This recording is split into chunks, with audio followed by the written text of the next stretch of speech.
Greetings. This is Michael King, and I am with my friend Danny D. Hulk. We are here to talk about what the Jewish question is. And to start with that, we're going to talk about what Jews are and how they came to be this sort of ethno-religious community where there's quite a lot of differing definitions on them, how they became scapegoats repeated through history, and lastly, how this created the Jewish question and what the Jewish question is used for, and how the Jewish question is a repeated methodology to conceal people behind a real conspiracy by conflating the conspiracy with Jews. So, for understanding where this phenomenon comes from, starting with what Jews are, do you think it's good to start with the Babylonian captivity? Or do you think it's good to start with ancient Israel itself, where you have this ethnic religion that practices worship bound to a certain territory where it's centered in worship in Jerusalem, where you had this Day of Atonement and these holidays connected? Do you think that's a good place to start, or do you think it's good to start at Babylon? I think it's actually good to start in ancient Israel, because I think to understand what Judaism actually is, you have to go back to basically to Abraham, and starting off with the Abrahamic covenant. And, one of the things that I try to dispel is the idea that Judaism is a physical race. Now, there are genetics. I will say there are genetics connected to Judaism, even though I'm not a big fan of genetic science, but there are genetics connected to Jews, such as through the Kohanes, through the X chromosome of men, through the Kohen gene. And also in the same way that, I'm sure, there were Swedes living in Finland for centuries. I'm sure they have a little bit of a different genetics than their counterparts who have never left Sweden and are still living there. So there's because they intermarry with different groups, so it kind of changes the genetic pool a little bit. But what Judaism is, in its essence, is not a race. The covenant, it's a covenant that you can opt into or opt out of. Even when you go back to Abraham, when God tells Abraham to circumcise himself, he doesn't just he's not just circumcising his family, he's circumcising his servants, he's circumcising the people around him who are not his blood relatives.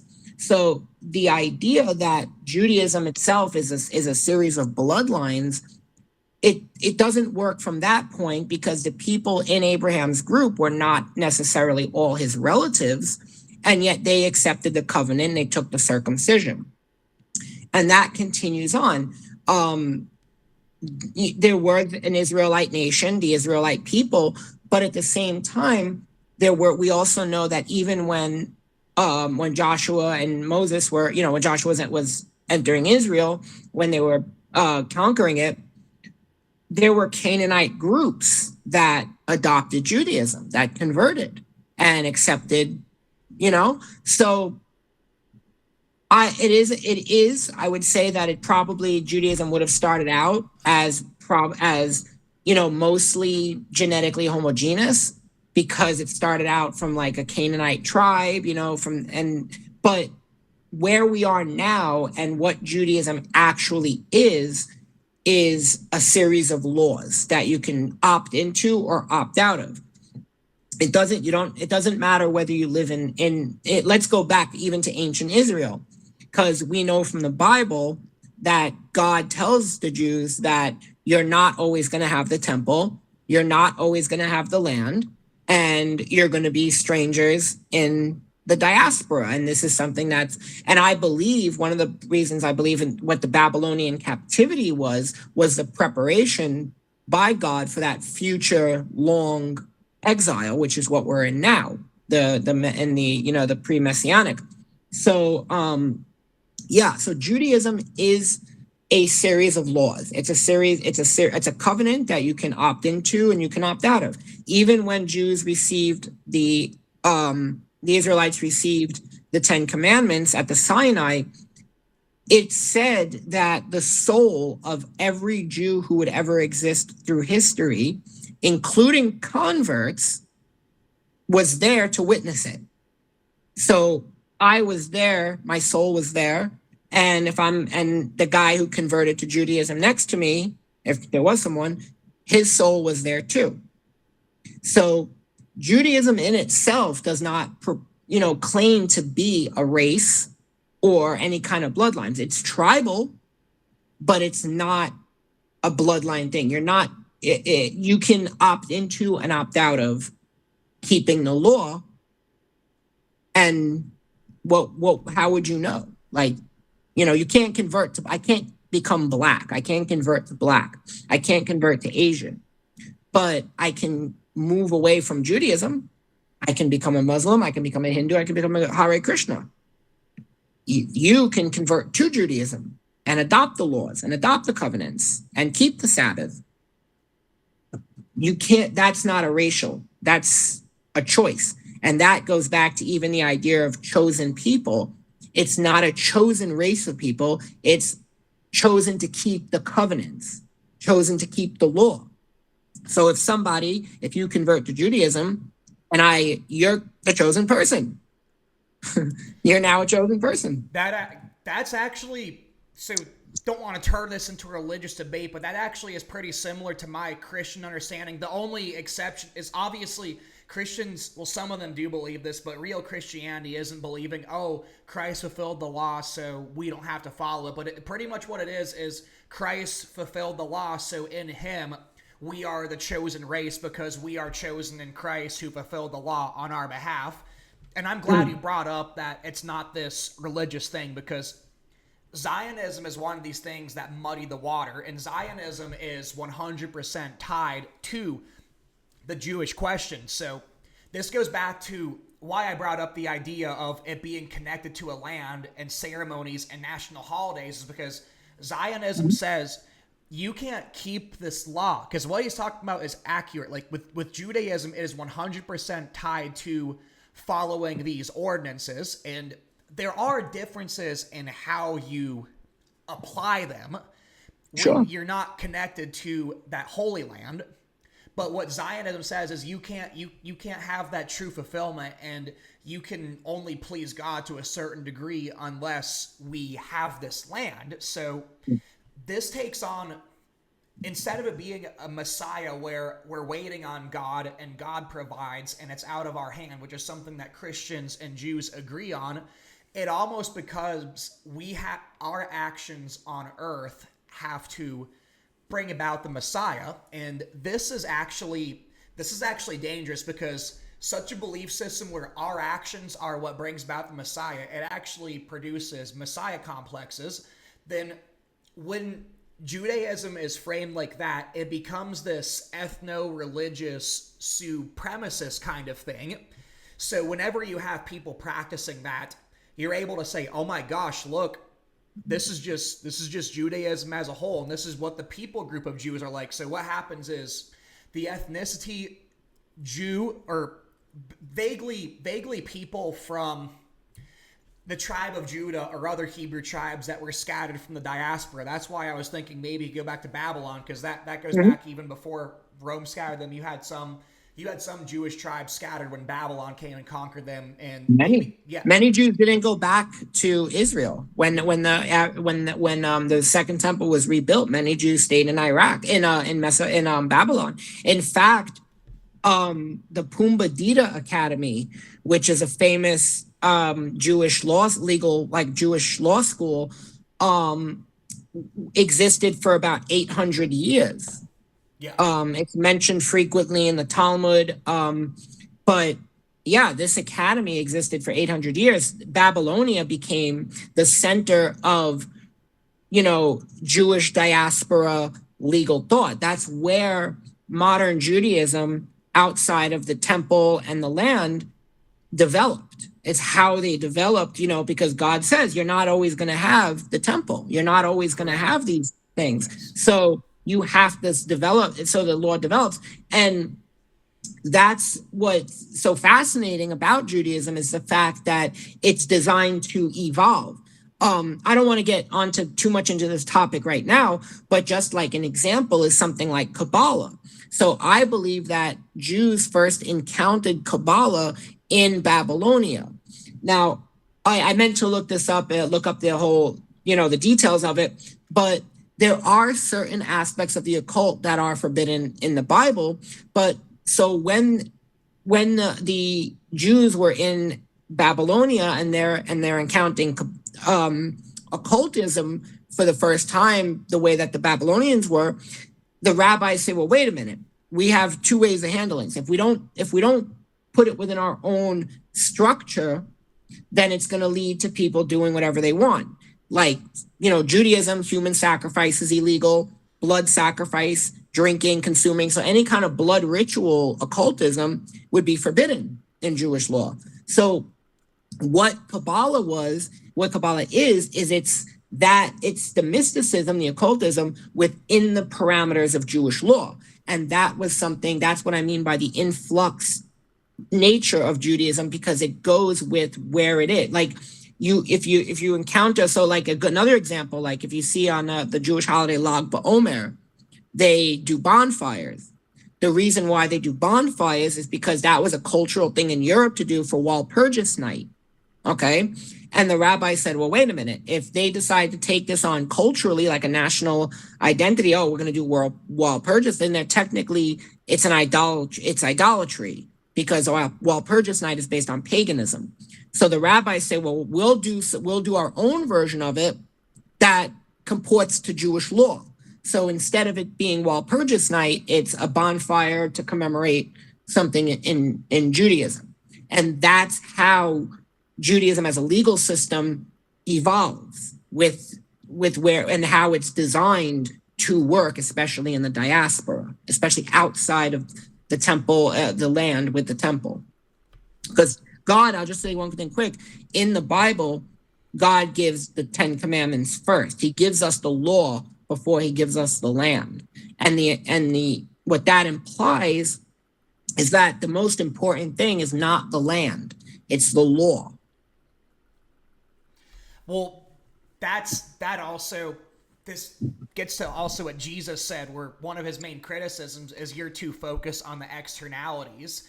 You're too focused on ceremony. You're too focused on aesthetics. So that's what the hyper focus on a land can get you. And I'd argue it's actually an inversion of the spirituality of the Old Testament and makes it atheistic and materialistic. But just really quickly, back to what you were saying about the Kabbalah, I see it as this thing that had multiple stages of evolution, but here's what the Kabbalists say. This is what the Knights Templar actually say.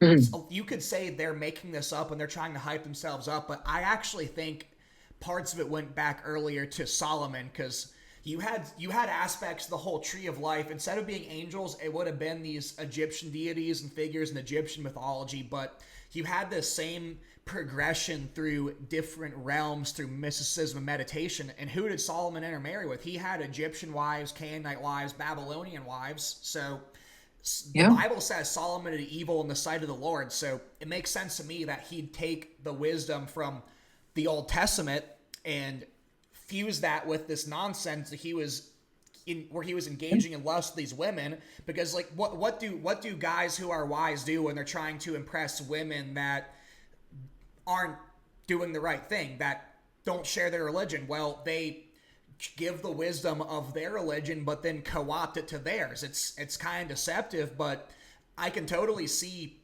parts of Kabbalah and parts of this occultism that's actually running the world power structure right now coming from a very influential and wise man, Sin. Then as for the diaspora, just really quickly, Kabbalah now in large part is actually Zoroastrian. So that's what I think happened in Babylon, is you got that Zoroastrian facelift. But I do think there was mysticism and occultism where you could say some of it was unlawful, some of it could be maybe you can apply it to your personal life and actually, because I'm not going to say all mysticism is bad, but yeah. I consider because I can, when I don't want to get too much into the discussion on Kabbalah, but I will say, I consider we live contrary to what a lot of Groypers want to believe, we live in the Judeo-Christian West. Whether people like it or not, the Old Testament is as much of a part of Western culture as the New Testament. We derive plenty from the Old Testament. It is still a vital part of the Abrahamic and the Christian religion, the Abrahamic religions. So, hold on, where was I going with that? You were saying that the West is Judeo-Christian, Yeah. and that you can't. Okay, right. So, we know what we know of as Kabbalah. We know it from its Hebrew term and from its Jewish origin, because that's where we in the West got it from. When the Christian, like this goes back to what we're talking about with Frankism and Sabbateanism. But I consider the overall, because Kabbalah is a piece of what I call overall household occultism or household mysticism, which was every culture basically had their own forms of it.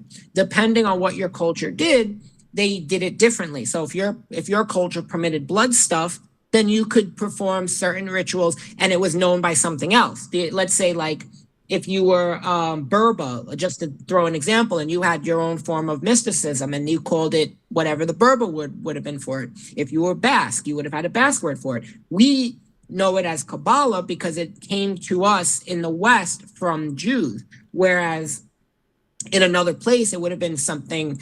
It would have been known by something else because it would have been in the parameters of that law and that culture. But Kabbalah is not the full extent of the mysticism. It's a piece of a much wider forms of occultism and mysticism. And like you said, it's not all bad because, like, you know, with Kabbalah, you can't. There are still a lot of things that are forbidden. So you can't. So if a Jew is doing magic or is doing some kind of it would be that is antithetical to the Jewish law, then he's technically not practicing Kabbalah.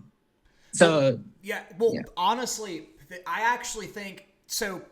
We can get off Kabbalah after this, but I actually think this is relevant to the Jewish question because, like you said, Kabbalah is this thing that came from the ancient world. It has variations where it can be plugged into different worldviews. You can superimpose it on other things. But because there's a big Jewish aspect of it, and I'd argue it didn't spread to Europe from the Khazarians, like a lot of these people who peddle a Jewish question say like, oh yeah, Jews are actually Turks LARPing as Abrahamics.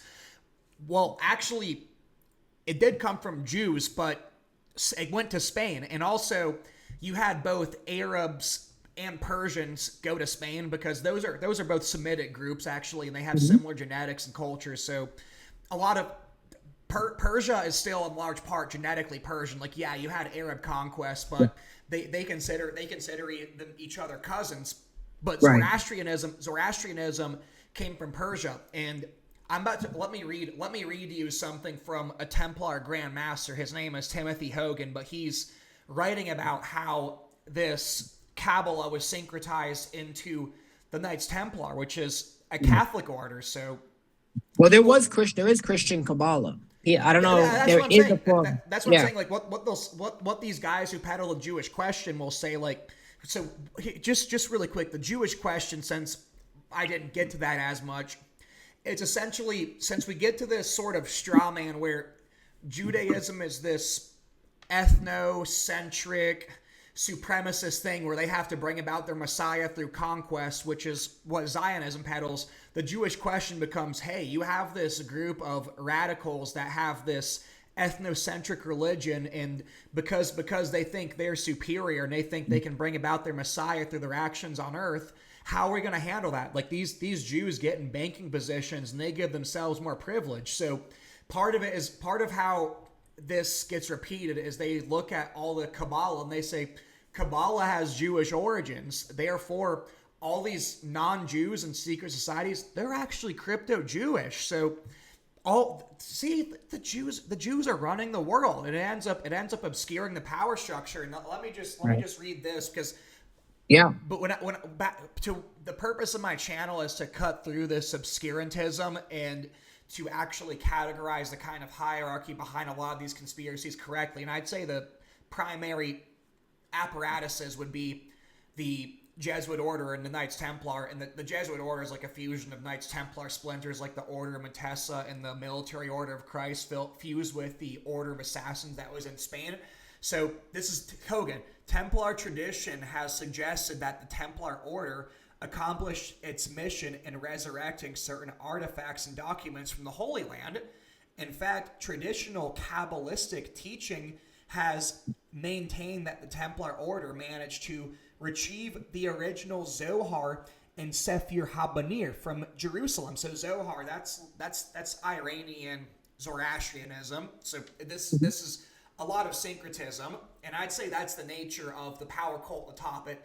Lets you superimpose and program people's beliefs according to their structure, and for outer level initiates that get into the inner levels, it's almost like a degree of imagining like your brain's the computing system that a virus ends up hijacking your mind to where you can be programmed any way these people want. So from Jerusalem, and that these were later given to Jewish communities in Spain, which would be Sephardic, not Khazarian. The Zohar was then published by the same printers who published Parvizal by Wolfram von Eschenbach for the first time. In fact, Rabbi David Joseph Haim Azuli, 1755, records the following. I'm butchering these names, but you probably know some of these figures I'm talking about. Based on the ancient Jewish records, the Zohar was found in the land of Israel by Musaim workers who were serving Christian Templar masters. A Musaim worker unearthed some clay jars, inside of which were some ancient scrolls. The worker then took the scrolls to his Christian master, who could not decipher them. The Christian master then went to a local but trusted rabbi who was indeed able to decipher the scrolls, and thus the Zohar was discovered. The scrolls were then smuggled out of the Holy Land in the Jewish hands who traveled on a Templar ship. They made their way into Spain into the hands of Rabbi Moshe de Leon. That means he's from Leon, Spain, which is where I'd argue Leon is actually where the power cult Kabbalah was formed, and it gets blamed on the Jews, but you had Muslims there, you had Christians there, and you had Jews. Like it's the power cults of all of these fusing together, and that's why I'd say what gets blamed on the Jews is actually of Spanish origins, multi-ethnic, not just Jewish. Well, the Alumbrati were, Well, yeah, I'm almost done with the quote. Yeah. It is allegedly he who then transcribed the scrolls to publish the Zohar. Not only were there these Jewish associations with the Templars, but it is a little-known fact of history that the Egyptian Sultan, who was Muslim head of the armies, was actually affiliated with these Templars. So I'm not, like, Templars, Muslims will say the Templars tried claiming Saladin to hype themselves up. I'm not going to make any comment on that, but what I will say is Sufi Islam, these inner levels of Sufi Islam have the exact same Kabbalah, and they had it pretty early on from the same Zoroastrian sources. So I can absolutely see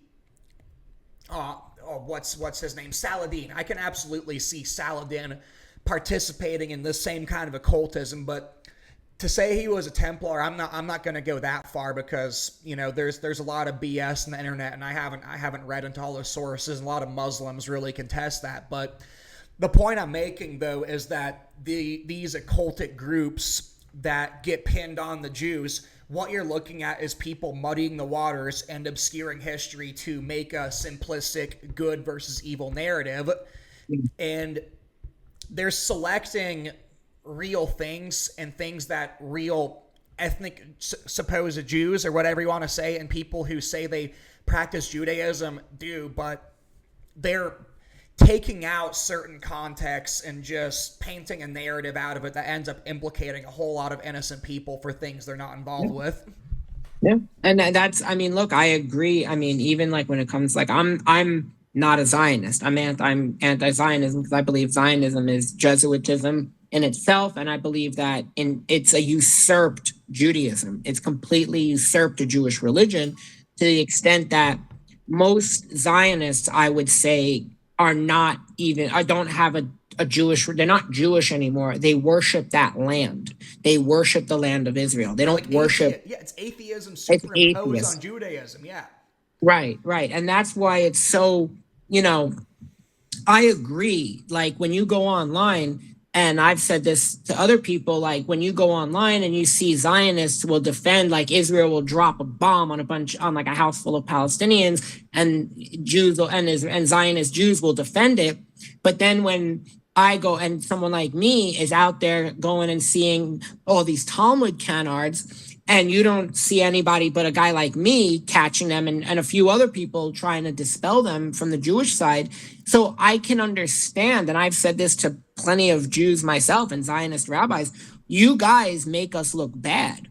When you allow, when you guys will condone Israel bombing a 3-year-old, but you sit quietly and don't do anything to dispel the canard that Jews are allowed to grape 3-year-olds.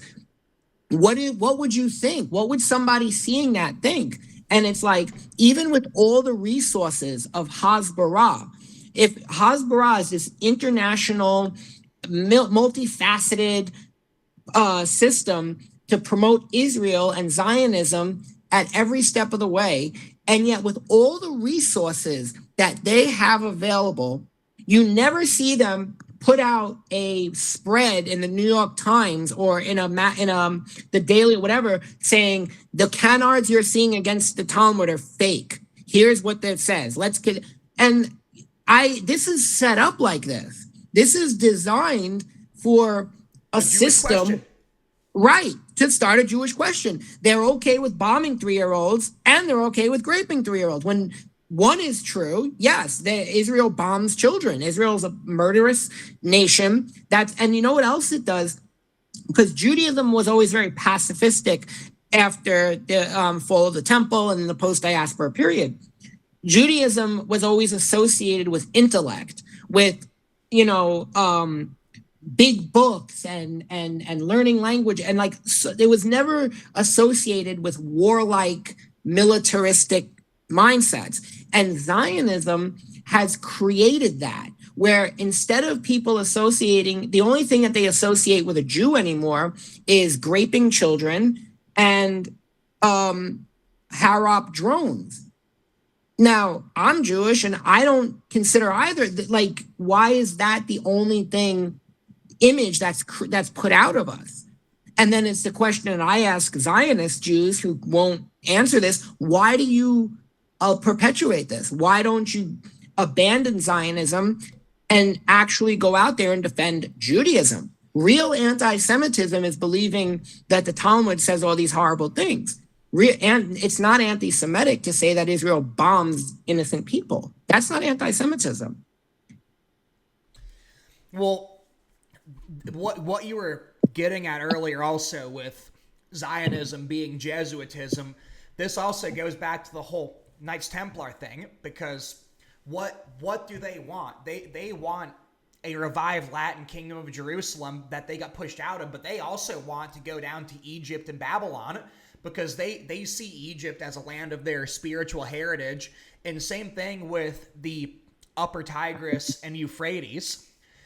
So the way I partly frame it in terms of operational purposes, because when it comes to both Zionism and the Jewish question, what's the ultimate goal? Never mind the ideology that's superimposed on the other things. The ultimate goal is push Jews out of Europe and Russia, send them to this kind of territory that the Templars want to recolonize, and they're also a perfect proxy to push the Muslims out of those areas while also radicalizing them in Wahhabism, because you got to remember this methodology, it's not always about on the surface of it beliefs, because Zionists will appeal to certain Bible passages to justify, like, hey, look, Israelites, they took the land by force. We're following the example of Joshua and these people. And hey, look, we are commanded to worship at the temple, and our religion is bound to this holy land. And also, look, the promise is to the descendants of Jacob and Abraham. So therefore, ethno-nationalism, which by the way, ethno-nationalism, that was really codified during the French Revolution, which is the father of all the dialectic revolutionary faiths today. So every single one of those are various religions created by the Illuminati, and I'd say the apparatus at the top of the Illuminati is the Jesuit order. That's who created it. But what the Illuminati is, it's about its operational purpose is to hollow out institutions it doesn't conquer it, so it can get everything under its control to create a world government. And the Illuminati mainly is communist internationalists, communist revolutionary cells, and the mafia. So when it comes to the Jewish question, the same people behind those conspiracies actually went out of their way to give an illusion that all these groups are actually run by Jews, so they can perpetuate the Jewish question more, justify pushing more Jews out of Europe and Russia, then send them to the Holy Land thereafter to clear out the Muslims. And it looks like once they get all the Jews over there, they want to also throw them to the wolves, because that's why now you're seeing all these people wanting to condemn Netanyahu. Israel now in the dialectic spiral is being seen as the worst enemy to mankind. Israel is being seen as the thing that's behind all those conspiracies. And also you have Iran and a lot of these central Islamic powers getting completely shafted and obliterated also. So that's what I see as the operational purpose for all this. Yeah, that, and also, I mean, so part of what we're living in is the Counter-Reformation. And one of the aspects of the Counter-Reformation is that the papacy, the Protestant reformers recognized the papacy as the biblical, historic, and prophetic Antichrist. The office of the papacy was the Antichrist. And what they did to begin, dampening that, because it was going all around the Protestant world and they had Bible proof to show it. So what ends up happening is the Catholic Church has to figure out a way around this. How do we put this as an aspect of the Counter-Reformation and that became the church period. And I don't know your personal beliefs on it, but I know that, with futurism, with the idea that the 70 weeks of Daniel haven't ended and that we're in a gap period, and what they're doing is they're playing out the 70 weeks of Daniel. They're playing out. So when we hear like, oh, well, we had to create Israel, it's biblical, it's in the book of Ezekiel, yada, yada, yada. So all those prophecies about the coming, the refounding of Israel, of modern Israel, of Gog and Magog, of the water, all these things, these are not good prophecies. And the reason why Zionism was so pushed back against until the Inquisition of World War II was because Jews, especially Orthodox Jews, knew that these were not good prophecies and that we shouldn't be playing them out. That's why the early religious people, when Zionism was first beginning, it was right away called atheistic, because if they believed in the word of God, then they would know that this is completely something that we should avoid. Just because it's just like negative prophecies can be overturned. You can prevent through your free will a negative prophecy from happening. Jonah. And you're obligated. I'm sorry? Jonah. Right, exactly the point. So you can prevent a negative prophecy, and we know Jews believe, and we know that the Messiah doesn't have to come through war. The Messiah could come in 20 minutes. The Messiah could come. Jews believe if every Jew in the world celebrated 2 Sabbaths, the Messiah would come. My expression is that we can turn our swords into plowshares without the war to end all wars, without Gog and Magog. And that is what we should do. We should be trying to bring the redemption through righteousness instead of through blood and gore. And I've said this, what if at the end of the day, half a temple is built, a lot of people are dead, the land is destroyed, and the Messiah doesn't come? Then what do we say then? So why not? And this is why what I try to encourage Jews and especially Zionists, abandon Zionism and be Jewish and promote righteousness and promote, the Messiah to come through people being deserving, not through not through suffering to the point where it's like God has no choice. That's how I see it. Because I see, from a Jewish perspective, I see Zionism as basically telling God, we don't trust you enough to bring the Messiah, so we're going to just take it upon ourselves to force it. And, in 1948, because they were pushing futurism in the Protestant schools to the point where in 1948, you had, when Israel was refounded, you had Protestants looking at each other going, oh my God, the Bible's playing out. We're watching Israel get refounded. Self-fulfilling prophecy, yes. Well, back to what you're saying about futurism, it's like, I'm not a preterist, don't get me wrong, but I have on the screen, I have a comparison of Greater Israel to the Babylonian Empire. I'm sure that you've seen that image before, and this goes back to the operational purpose, because what you're seeing on the screen, and I'm sure you know what I'm talking about, that's the Knights Templars crown jewel. So on one hand, I'd argue if you look at the rings and rings, they're at the inner level of the top of every mafia spy system, but that's not the same as being able to exercise open power.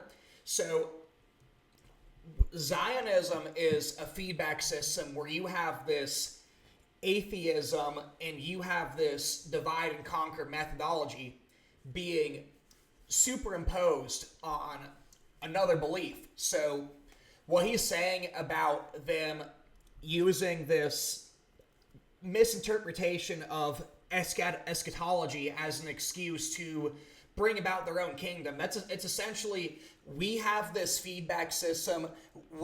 Anything that looks like it could resemble that's us knowing that our feedback system is correct, because according to our feedback system, we can actually predict the future, know how it turns out. So right. You might disagree with this, and we don't have to derail the conversation getting at this, but in terms of 70th week of Daniel, I think it's more of a pattern for what things could be like at the end, but actually it seems like it was fulfilled under the time of Antiochus Epiphanes, actually. So then when Jesus says, and you will see the abomination of desolation, he's talking about something that'll be like it, because the Caesars established a statue of them at the temple before they destroyed it, and quite a lot of Jesus' prophecies actually happen in 70 AD. Now, in terms of futurism, I'm not dismissing all of that, because I see Revelation going back to the book of Daniel and Jesus' prophecies as a blueprint for other time periods. So so in terms of the book of Revelation, going to a Christian source, Revelation draws from Daniel and Ezekiel mostly. It's actually probably Ezekiel more so than Daniel, I'd argue. But you have these different horsemen. So you have the white horse. Good things happen with the white horse. But then you have the horse of war, the horse of plague and famine, and the horse of death.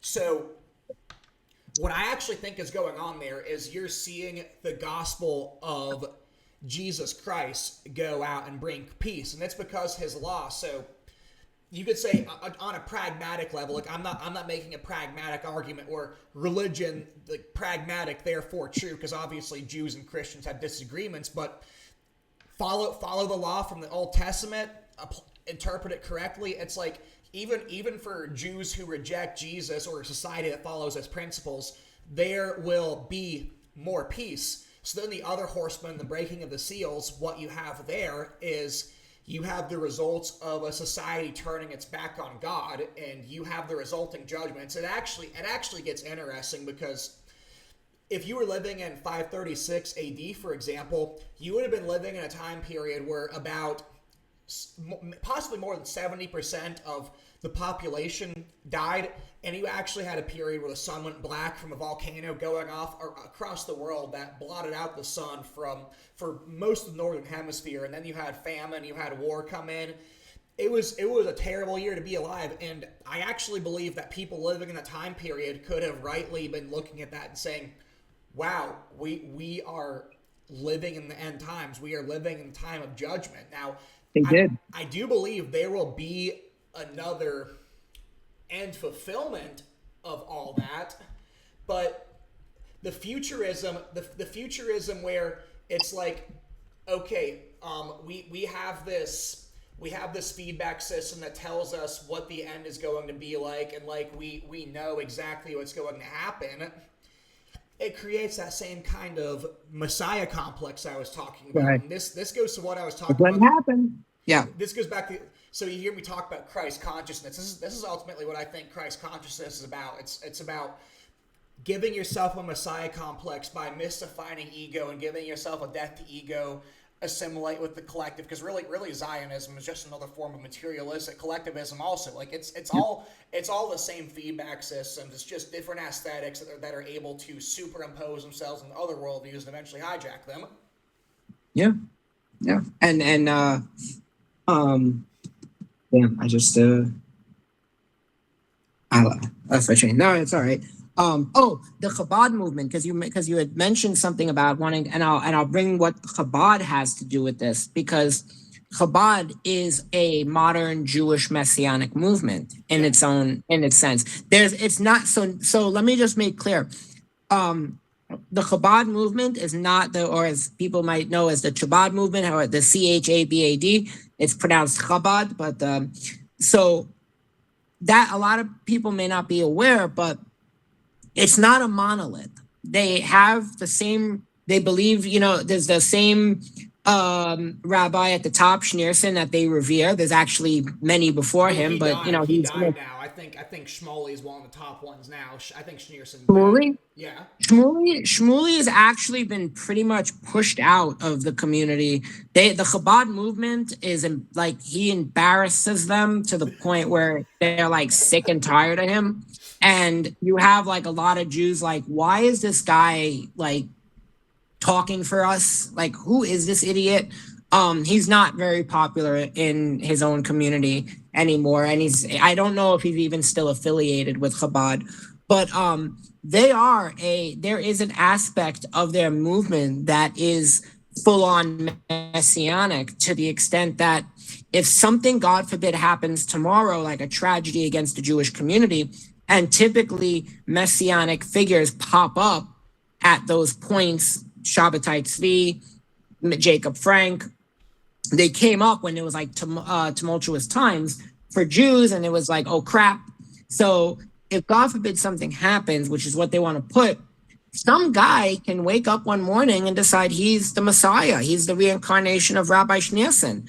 And it'll most likely, because the strongest aspect of of the Messianic Chabad movement is in Israel, specifically in the city of Tzfat, which is an old which is a Kabbalistic city, a mystic city, and I can even tie that into the tunnels that they were building underneath 770, which weren't actually tunnels, but that's another story.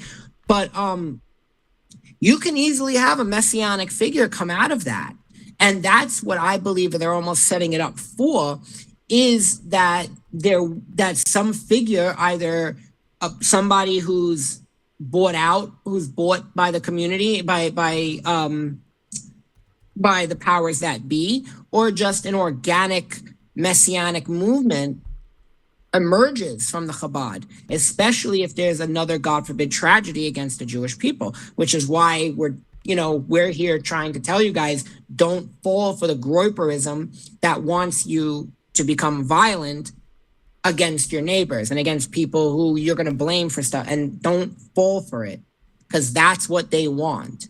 And the more you play into the anti-Jewish stuff, the more you're really doing the bidding of, if you want to call it Zionism or Zionists, or as we would just call, the beast, Rome.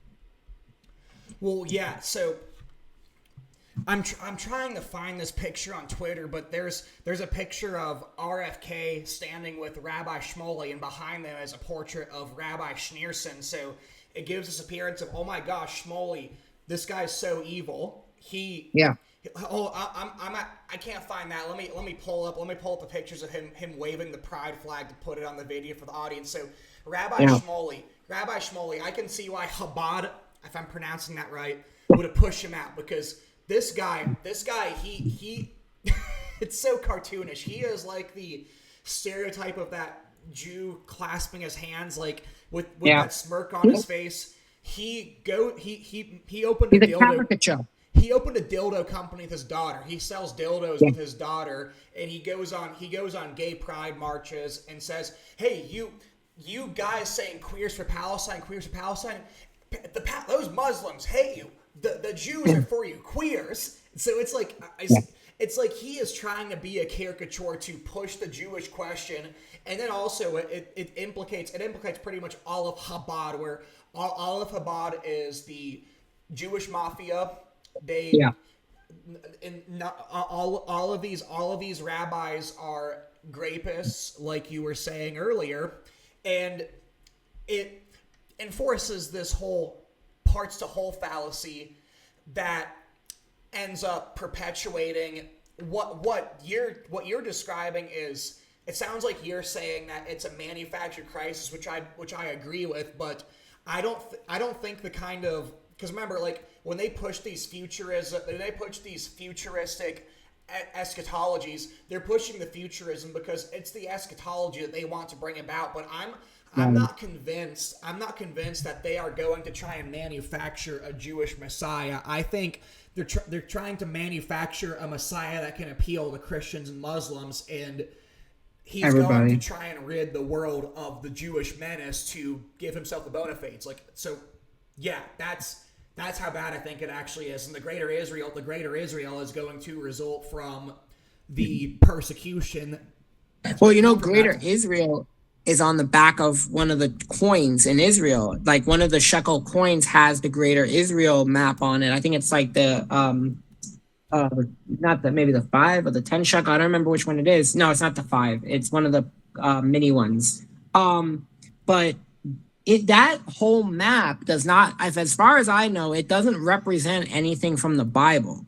It doesn't represent anything that, because that Jews ever aspired to conquer.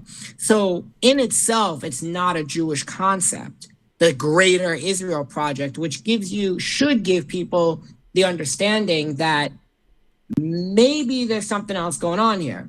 Because why would you call it a Greater Israel if it has no biblical basis, but that sliver of land, the Levant, has a biblical basis? So that, okay, you could say, but going all the way, extending into Iraq, God never commanded that.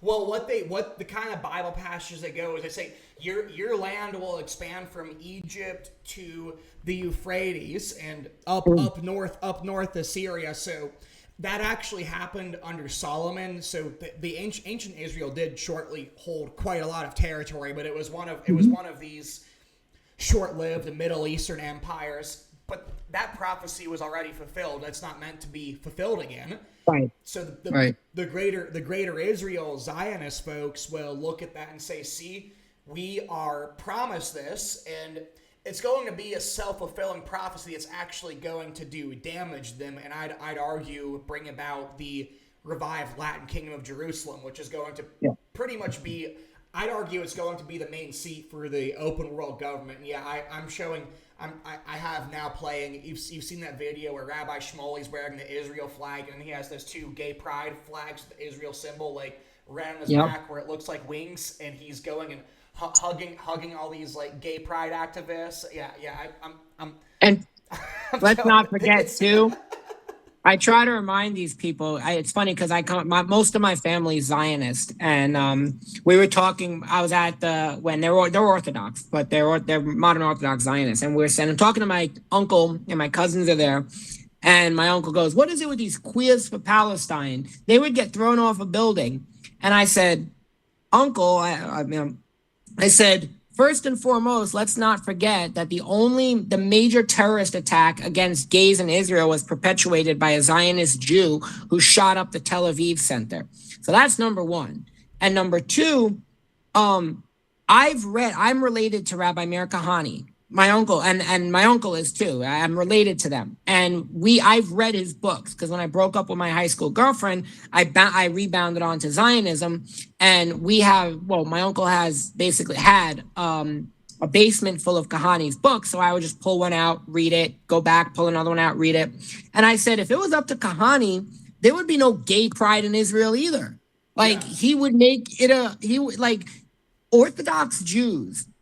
Orthodox Judaism is not pro-homosexual in any sense of the word. Like Rabbi Shmuley doesn't represent. Look, you can have, just as you now have Muslims, people putting on Islamic garb and claiming to be Muslim and saying Allah is non-binary. You have Christian pastors who will say that Jesus would have walked women into abortion clinics. Guess what?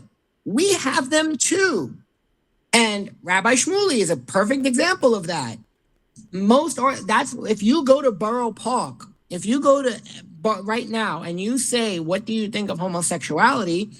It's a sin and it's an abomination.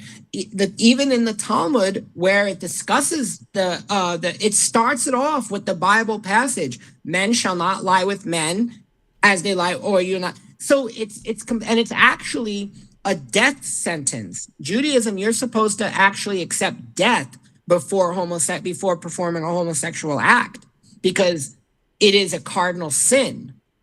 And so when you have it now, once again, you can have the conservative or the reform movement or some other rabbi who's like, well, homosexuality isn't the same anymore, so it's not a cardinal sin.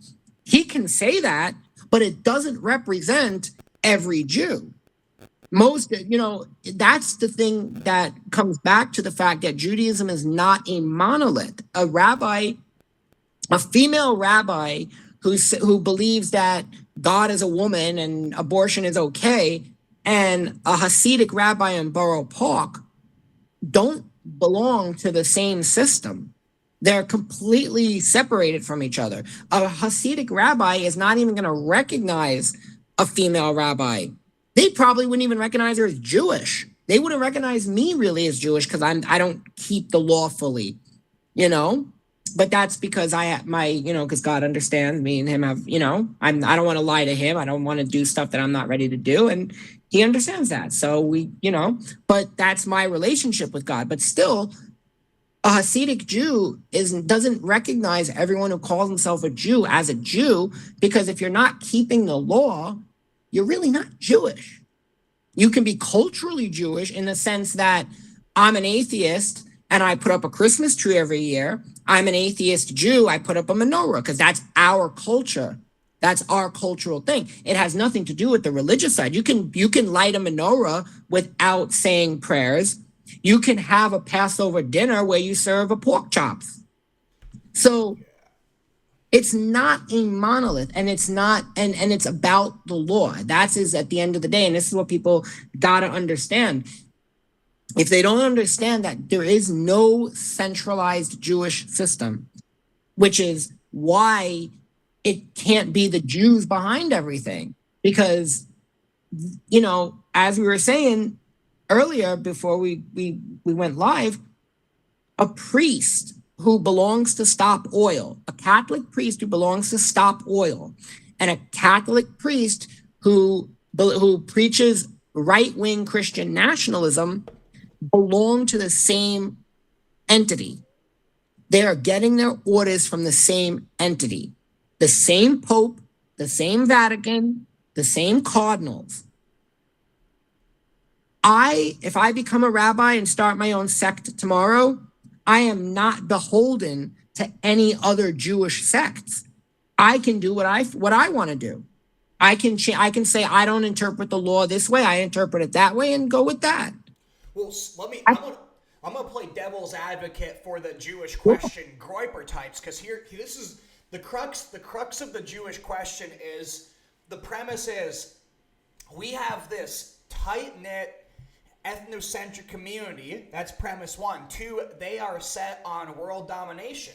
Look at the protocols for the elders of Zion. Hey, that's revealing it. So then they look at Rabbi Shmuley. They say, look, he's pushing degeneracy because he's using the Jews. No, not Shmuley is representing the Jews, and the Jews in the abstract, they are using degeneracy as a means to conquer the cultures that they want to take over. So you point out to these people, look, there's a lot of conservative Jews, and their holy book says you put homosexuals to death. What they'll say is that's the goy slop. That's meant for the goy. Eat your goy slop, where they get to do whatever they want, and because they have this vague sense of a strong in-group preference, and we already have a lot of other grab bag talking points that prove that they all work together informally. Therefore, that's what's really going on. It's all just an organized conspiracy put on by them. So, but what ends up happening is they end up committing part to whole fallacies where they look at certain aesthetics or things in common that these people have, and what they're also looking at is it obviously is an organized effort to push degeneracy and push nihilism to demoralize and conquer the public. But when you can rattle off a bunch of facts which are true but taken out of context, it can actually look pretty impressive and look like they're well read. But that's the reason why I focus on framing devices so much, is because you can get a lot of brute facts right, but throw them into an incorrect framing device and tell a kind of lie that will end up leading to absolute genocide. It's like that's not enough. So what I try to do is I try to look at formal hierarchies, and if I'm speculating an informal hierarchy, give historic precedents. Like when I talk about these Spanish channels, that's what I think is the ultimate informal thing, because the thing that came out of Spain is ultimately about methodology, and I'd say it has that whole Vatican Catholic hierarchy, which expands to non-Catholics as well, including Jews like Rabbi Shmuley. So Cardinal I'll pull it up on my profile, but Rabbi Shmuley, he's buddies with the Vatican Secretary of State, and he even put out tweets where he was implying that he had the power to rig the papal election. So obviously it didn't happen. Obviously Shmuley doesn't have that power, but what I think was going on is he thought that guy would have possibly become pope. So he's deliberately playing into the Groyper narrative arc, because like I didn't even know Chabad distanced themselves from him. It's like I definitely don't trust Chabad, but like I don't either. But the thing is, like, it's pretty complicated. Like even within these hierarchies that are corrupt, you can have different interests and different inner levels of rank. So what I think they probably saw Shmuley as a liability, because they know he's working with people who wish to destroy these Jewish communities, and it's pretty obvious to see that that's what he's doing. So while you're talking, I'm gonna try and pull up that picture of Shmuley with the Vatican Secretary of State. And you can also pull up, if you go to Jesuit World Order 2, there's the post where he was at the Vatican for praying as the only Orthodox Jew, praying for the Pope, for Pope Francis. He also had that thing where he was drunk talking about the Jews own the Illuminati and we're the Illuminati. And you can see the people behind him getting uncomfortable and walking away. Like you can actually see everybody like, oh crap. And he like someone behind him, like, oh, guy like gets out of the frame. But what was I gonna say? You were talking about how you could see Shmuley at the oh yeah, he was also like the only one at Pope Francis's funeral that was a Jew, so that's pretty interesting also. Oh, and the thing I was gonna say about the Chabad movement is, you know, when you have like when you have a community like the Orthodox Jewish community, which actually is not just in New York, it's in Florida, it's in South America, it's in Europe, in Switzerland, and Sweden, and England, and France. So you have these Orthodox communities all over the place, and typically you can, you know, if somebody moves, you can find someone who knows them back home and can say, okay, this person we know. The Chabad movement actively brings in random people. So you can come in from anywhere and basically join in, do a conversion. And in history, we've had instances, and there was a famous one, I think his name was Wagenseil, if it's the guy who I'm thinking of, if I'm correct. He famously went it through nearly the entire conversion process, only to turn around and claim that this is all the Jewish conspiracy, and here's what Jews want to do, and here's what they want to say, and this kind of thing. So Jews are very typically apprehensive about bringing people in because there are people who've come in to try to convert, and there's people who've come in to try to like get secret knowledge to like look, because they think that Jews hide secrets or whatnot. So the Chabad movement as an international movement is a lot more susceptible to people being sent in. If I'm in a Chabad house in a college campus somewhere in America and a guy walks in and says, yeah, I'm an orphan Jewish kid, or I'm a Jewish kid from Wyoming, I mean, you don't really have much to say one way or the other. They're going to accept him. He comes in and, maybe he does a conversion, maybe he is a Baal Tshuva, but you don't actually know where a lot of these people are coming from. And that makes them open to infiltration. That opens them up to people being able to come in and, and subvert. And that's why a lot of, even in the Orthodox Jewish world, the Chabad movement is not looked upon as very trustworthy because of the fact that they are open to everybody and they don't really have a filter. They don't really go out of their way, as far as I know, to really, know who a person is before they come in. And that can lead to problems. Now, like I said, at the end of the day, the Chabad movement is mostly about kind of the Jewish version of evangelism, where it's called kiruv, bringing someone closer. And that's why they're more outward than, let's say the Babaver Hasidim or Pupo Hasidim, which you never hear of because they are insular. They live in Borough Park, they live in Williamsburg, and you don't hear much about them because they don't actively go out and try to bring Jews back into the fold. So that's what makes the Chabad movement very different. That's why that's why you always see them with world leaders. You might, they'll always have the picture of Putin with a bunch of Chabad rabbis, but those are Chabad rabbis. Those rabbis don't represent me. They don't represent the Bobover. They don't represent other sects. And because Judaism's not a monolith. Well, it sounds like the Frankish Sabbateans 2.0, and actually, I wouldn't be surprised if it came from Sabbateans that went to Lubudovich, that Russian town where Chad Chabad actually came from. So, what you're getting at, where they let everyone in, that's also a perfect point for, because it's religious. You've got 501c3 immunity, things like that. That sounds like a perfect front for organized crime also. So some areas you have Chabad, it's pretty much an extension of the Jewish mafia. But other ones, they are just zealots who want to convert people, and they're usually Zionists, but what you see can be what you get. So you have exoteric and esoteric criminal levels. But hey, what are they about? They're about spreading Judaism. You see some guys in the mafia there. You see them doing shady things with the meatpacking industry, or maybe they're transporting children around to traffic in those tunnel systems.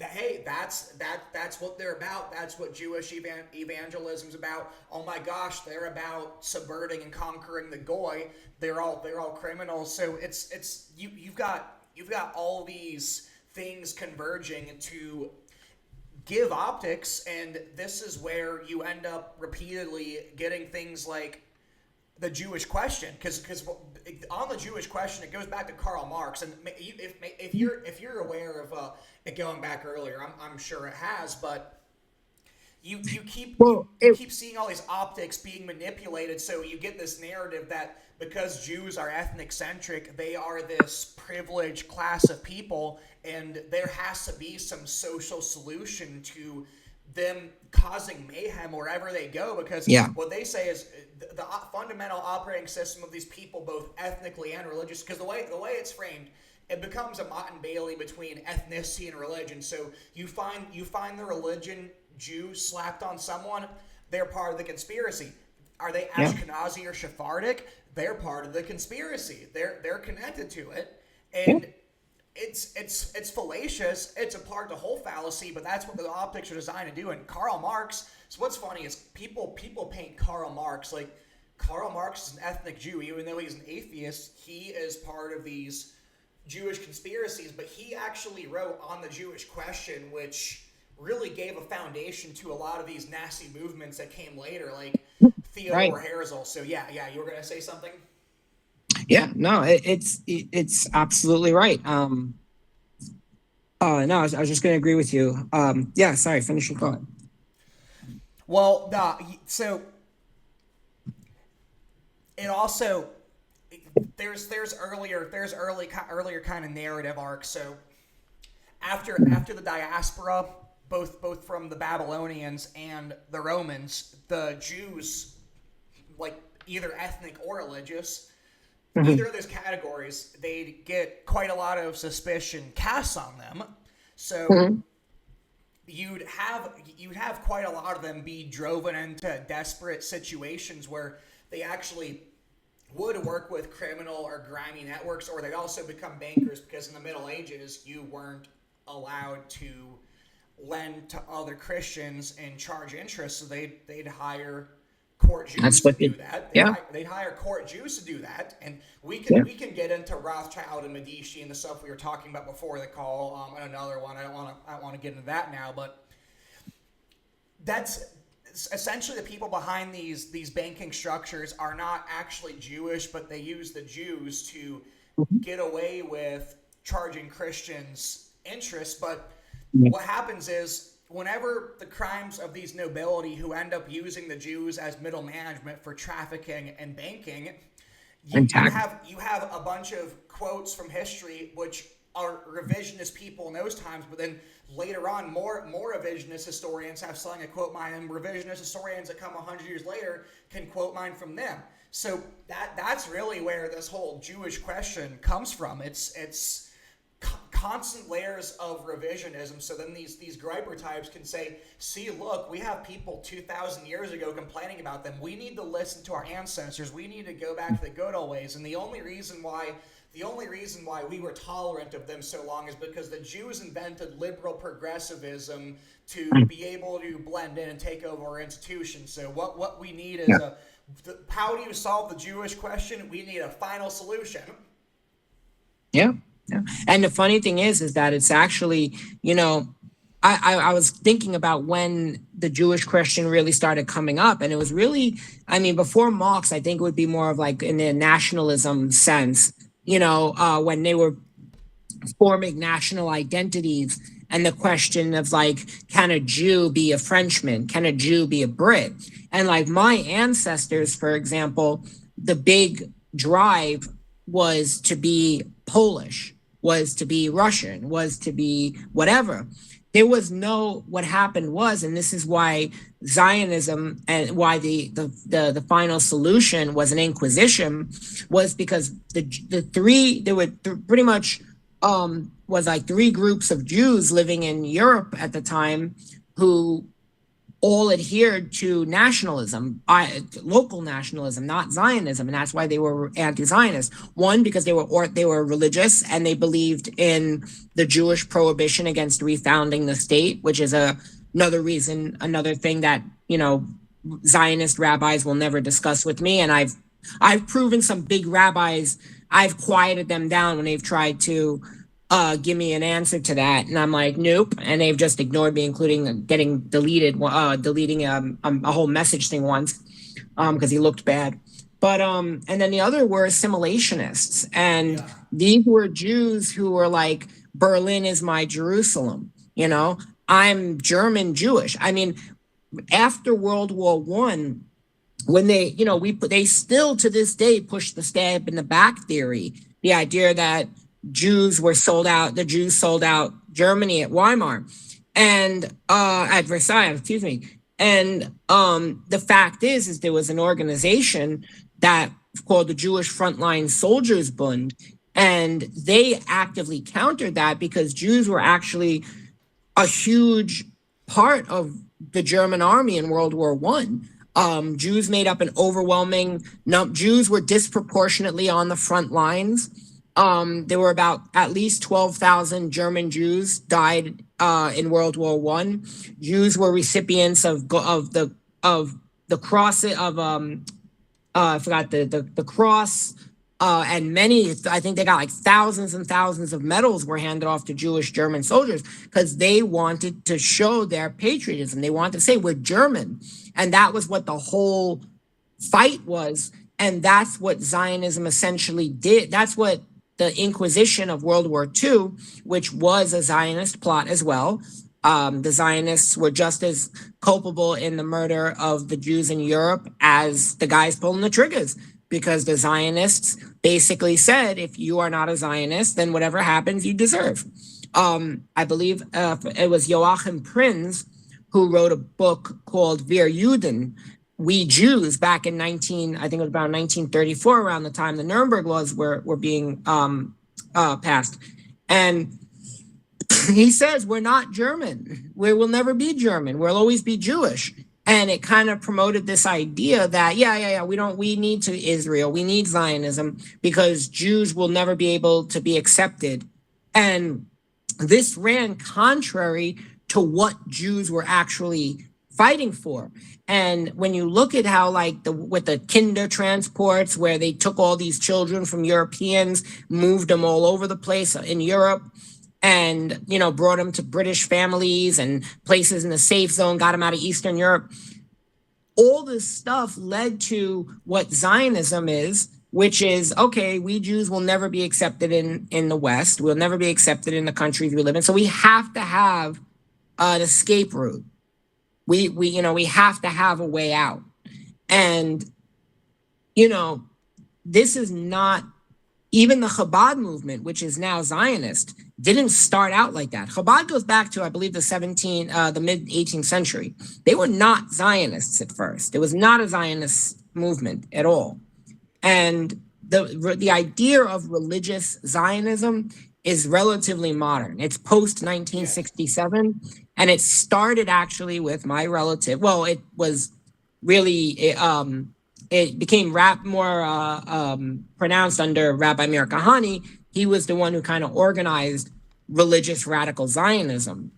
And what you see now, when he used to stand and speak before empty Knessets, now his ideology is the most prevalent in the Knesset. Yes. And that's, and that's what Israel has become. And that's what Judaism has become. It's become an extension of Kahane, where even in Teaneck, New Jersey, they have I don't know if it still does, but they used to have the highest rate of people emigrating to Israel and the highest group of people coming back. And they used to have a sign when you came into Teaneck. It said, we'd rather live in Israel, but Parnassah. Parnassah means livelihoods. So, and I would say, that's, if I'm a Groiper and I'm like, so they'd rather live in Israel. So they're not, this kind of stuff is exactly, and you should see, because if you think that it's militant, where they were saying, there was at one point people saying, because when you make Aliyah, you move to Israel. Aliyah means you go up, you ascend, and then Yerida is you descend if you leave Israel, if you emigrate out. So they were saying, because there was all this group, there were all these people from Teaneck who would emigrate to Israel and then come home. And they were like, you should wear Ys. They should make them wear a Y on their shirt for Yerida, for Yored, for someone who left Israel. This is crazy. This is beyond Judaism. This is worship of that land. This is worship of that ideology. Material. It's materialism. Material. Yeah. You can break the law. Like Canaanites are materialists. It's more like the religion of the people who God pushed out of the promised lands in favor of Abraham for the sins that they piled on themselves. Yeah. And now what do? It's very parallel. Israel bombs children. It's basically, what are you doing? You're sacrificing children. And that's how I see it. I see it as like it's no different than when the Jews, when Elijah was condemning the Israelites for worshiping Moloch, Yeah. and stop giving your kids over. And what are we doing? We're sacrificing kids to Moloch. Well, Well, yeah, I'm not directly, but the- you know, sorry, sorry. no, sorry, no, I'm just saying like not metaphor, like similarly. Well, also, I'd say more of the aspects of materialism were pushed on the Jews because remember, what you're talking about because what we were talking about earlier was where the Jewish question and Zionism came from. So this has been rather successive, and it really got bad during the revolutionary period. Like once you had the idea, because nation state came out of the 1600s, that idea, but it wasn't really codified until the late 1800s. Really World War One. Like the World War One to World War II transition is really once you saw the full creation of nation states. But there was levels of succession before then. It's pretty interesting when you think about that. That's a whole nother topic. I could get into another video.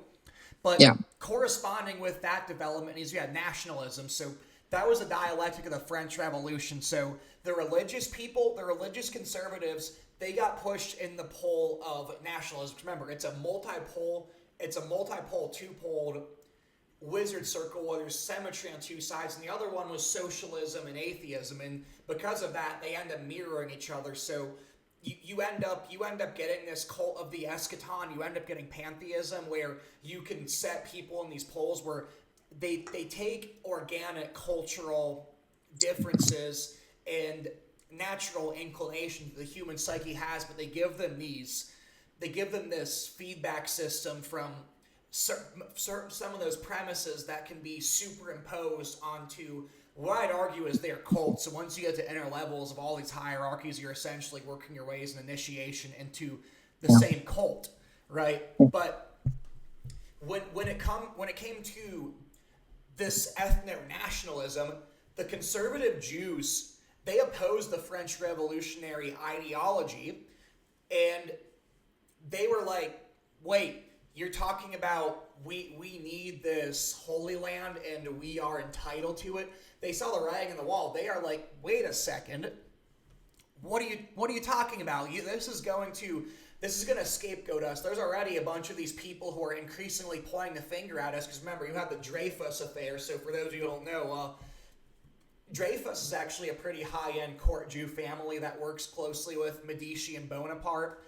It's a pretty complicated matter, but Dreyfus, there was a rumor around that he was committing espionage, and I think there might be a chance that those are fabricated. But Dreyfus is a pretty corrupt family, so some of it could be true, but they use Dreyfus as a big example. It's like, oh my gosh, it's the Jew. The Jew is turning on our people. We got to get the Jew. So they sent him in exile and put him in horrendous conditions where he was tortured for years. And you just keep getting more and more of these highly publicized events that paint this picture until eventually you get to Adolf Hitler and World War II, which then also pushes Zionism. So it's like, oh my gosh, like we need to go with Zionism, or we're going to have another Hitler. But actually going in the direction of nationalistic collectivism is what justifies the people like Hitler. Yeah. So I wanted to actually go over that chart on where the protocols of the elders of Zion comes from, because this is a forgery. The protocols of the elders of Zion is a forgery by the Jesuits, but it's designed to make it look like the Jews are behind the conspiracies that they create. Because remember, there are more hierarchies in the Jesuit order. Because the Jesuits, they have education. They are from that Spanish synthesis, which is the operating system behind all this. So they are pretty much the brains behind the global cult. They are the brains.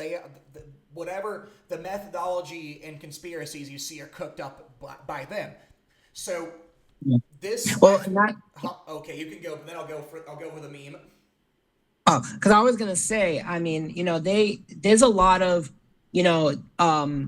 as I was saying, I believe that the Groyperism is a purposely a low IQ movement because they know that the average person is not even going to do baseline research to confirm things that they see. Yes. And as you said, that the Protocols of Zion is this big conspiracy book of how we're going to do it, what we're going to do, and when and where, all the nouns. And, you know, there's another thing, because I always say, like, the Talmud quotes are a great example of how they treat these people like they're stupid, because there's actually two Talmud quotes that are in there that I believe are they're hoaxes. The books don't actually exist. So the quotes don't even exist. And I've pointed out to people that when you talk, like, Libra David is one of the quotes. Libra David 34, if they knew what we were doing, they would hang us by the lamppost. And then there's another one, God Shas. And these are both fake books. And I try to tell people, and I tell the Groypers too, I'm like, I was telling one of them about, listen, the Protocols of Zion is a hoax. It was a rewrite. It was a plagiarism of another book that changed. I'm sorry? Borg Fontaine. Right. The Protocols by Abbe Burrell, Augustine Burrell. So, and I tell these guys, I'm like, look at the fact that these are fake. If these are fake and you see this and you can see this for yourself, isn't it possible that maybe you should question all of this stuff? And they'll tell me no. They'll sit there and insisting that no, the Protocols is real. No, Libra David is just one thing, but it doesn't disprove everything else. And I'm like, guys, if I gave you a brownie and I told you that in this brownie was 90% cocoa and 10% or 1% even shit, are you going to eat that brownie? No, you're not. So why would you accept, well, this is fake, this is fake, this is fake, but I'm going to believe everything else. The rest of it must be real. That's coping. Yeah. That is coping. If there was ever a definition of the term. Well, yeah. So for the original forgery. So Danny just gave us the writer for it, but it was the Secret Elders of Borg Fontaine. So you had a Reformation within the Catholic Church that was unsuccessful, and they sent the Inquisition after. And by the way, the Inquisition death toll is way downplayed. It's way more, and they even wiped out and genocided entire towns. So the Waldensians and the Albigensians, they used to bring them into their church and burn the church down with them in it. Yeah, like stuff like that are never added to the tallies that these a lot of these. Well, even non-Catholics and agnostics, like What If Alt Hiss. By the way, What If Alt Hiss, I like that YouTuber, but I would not be surprised he's Jesuit trained and is being instructed to go along with some of these narratives. But the elders of Borg Fontaine were there to discredit the Huguenots. They were essentially accepted the premises of Calvinism, the Protestant Reformation, but they still said, we're part of the Catholic Church and we submit to the Pope, but the Pope is wrong about most things. So they pretty much weren't really Catholics, but they wanted to be connected to the hierarchy. And there's a lot of cultural reasons for that. But once that was unsuccessful, it ended up getting a facelift. So I just direct message you the meme I'm going to be reading from, because I actually want to address this, because there's some things I used to repeat, but I dug into some of these claims and I found out, well, there's some truth to it, but it's a little exaggerated. But this chart is mostly correct. So 1773, the World Revolutionary Movement at a meeting chaired by Amschel Bauer. And by the way, Rothschild came from this court Jew family of Bauer, who was also descended from House of Hesse, which would be the Protestant Germanic family that Danny was talking about earlier. So Rothschild, the amount to which they are actually Jewish is up for debate. Same thing with Bauer, but they came from pretty high-ranking families, and they're right off the trunk of what I'd call the Roman dynasty, but they technically aren't. They're more of aristocracy that's being propped up by the dynastic figures. So he distributes its 25-point manifesto, in which Adam Weishaupt obtains a copy. So yeah, you've got the 25-point manifesto. It has a list of conspiracy points that the revolution wants to bring about. So this book on World Revolutionary actually has this. Um, I can direct message you that, but Pilgrim, I'm not sure who Pilgrim is, but Yeah. he's associated with the Eric Phelps crowd. He's pretty cool. Yeah. Yeah, he sent me a book which actually proves it. So 1773, that's actually when the Jesuit order was expelled. So Yeah. the Pope that suppressed the Jesuit order, he actually was poisoned and died a very slow and painful 3-month death. So partly you had Franciscans and Dominicans actually suppressing the Jesuit order because they're like, these guys are going to discredit and destroy the Catholic Church from within. And I actually think they were right because look at Vatican II. Vatican II is a complete negation of historic traditionalist Catholicism. Now, I'd also argue that Catholicism is the product of infiltration, so they constantly kept subverting Christians with new doctrines. But you go when they got to 1500, where you had the Council of Trent to push against the Protestants, they had to go with another subversion against the Catholicism of 1000 because I'd argue Council of Trent went way farther than mainstream Catholicism was just 100 years ago, and it was reaction to the Protestants. So this chart skips something. So it says number 2, the World Revolutionary Treatise was rewritten in Paris in 1884. So this is true, but it misses the elders of Borg Fontana, which was there to discredit the Jansenists. So it's taking what was there to discredit them for a conspiracy to the Jews. So what's funny is the points that were used to discredit a certain group that was against the Jesuits for a conspiracy, they actually turned it into their own agenda. That's what's interesting about this. So it was rewritten in Paris in 1884 by the Order of the Right of the Mizraim, associated with the British Board of Deputies and criminal organization, the Order of Zion, which would be made by the British St. John's. So it's another thing. Between the protocols of Zion and the World Revolutionary Movement, you also had the Simony letters. So if you look up the Simony letters, you'll find articles written about Jesuits actually intercepting a conspiracy and putting it out.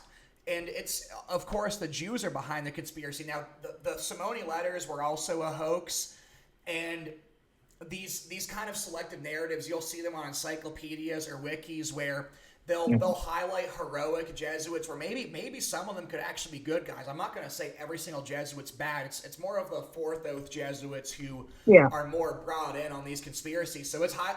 Like Pope Francis, by the way, he was Jesuit provincial in Argentina, and 2 Jesuits that had a conscience and opposed his agenda, they got kidnapped and tortured and had electric wires. Like there was a machine called Caroline that had wire prods. They had it put in their junk, so they were electrocuted, and they were people who go through Caroline. They're in so much pain, they convulse so hard they end up breaking their limbs. It's pretty terrible. So that's what happens to Jesuits who don't go along with the rest of their program. So, Can I just say one thing quick? Yeah. That is something that people got to understand, because they'll say like, oh, well, I know, like even I think in El Salvador, was it Pinot? Not who was it? I think it was in El Salvador where he was actually murdering priests. He was actually rounding up and arresting priests. But it was more than one. You had that in Chile. You had that in El Salvador. You had that in Colombia. Right. Yeah. You've had it, and the thing is the Catholic Church will wade through oceans of Catholic blood to make the ends justify the means. Yes. And even during the Holocaust, there's a story. I mean, have you ever heard of Edith Stein? Yes. I think that was actually a good guy Catholic too. Yeah. She converted she was a Jew. She converted to Catholicism. She became, I think, a Carmelite nun. And she famously wrote to Pacelli multiple times saying, you have to stop the persecution. If a dead person could never be saved in Christ. So we can't allow these Jews to die, because if they die, then they can never be saved. Yeah. And what did they do? They arrested her and put her in a concentration camp and killed her. She was arrested out of the convent. Yep. Yeah. It's pretty. It's. I mean,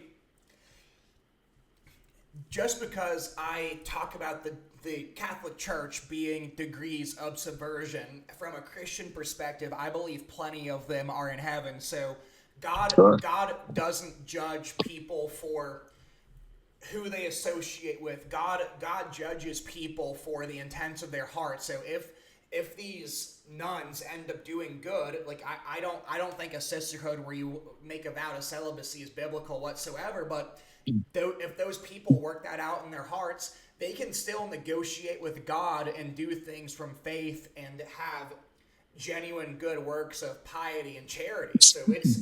it's pretty complicated, because people will see me make this post, be, oh my gosh, you're anti-Catholic, you think all of it's bad. Like, no, I actually don't. I mean, if I did, then literally there'd be no Christians between, like, 800 and the Protestant Reformation. It's like, obviously that's nonsense, but Yeah. yeah, And there were many. yeah, Look, I mean, for many centuries before the modern hospitals, if your kid was sick or if you had a kid who was disabled that you couldn't take care of, you brought him to it was nuns. Nuns did most of the caregiving in Christian Europe. yeah, It the was Catholic, nuns, you know. yeah, for better or worse, the medical industry came from the Catholic Church. Now you had Yeah. good aspects of that, but also I'd say the medical corruption comes from there. Like, Yeah, it does come from the Anthony Catholic Church as well. Anthony Fauci getting a Jesuit reward and going to being Jesuit educated. There's quite a bit more Yeah. examples of that. But I want to get back. I want to get back to Yeah. the protocol. So this is point 3 on the chart. I don't know exactly who made this. So, but they're the group who ends up sharing this and repeating it as fact. They have a little bit of a cult like pack mentality. So if you start contradicting them on certain things, they'll get very defensive. So that's kind of why I want to go through and correct some of this. So point 3, and for you guys who have trouble keeping up, I have it on the screen. I had it on the screen for quite a while.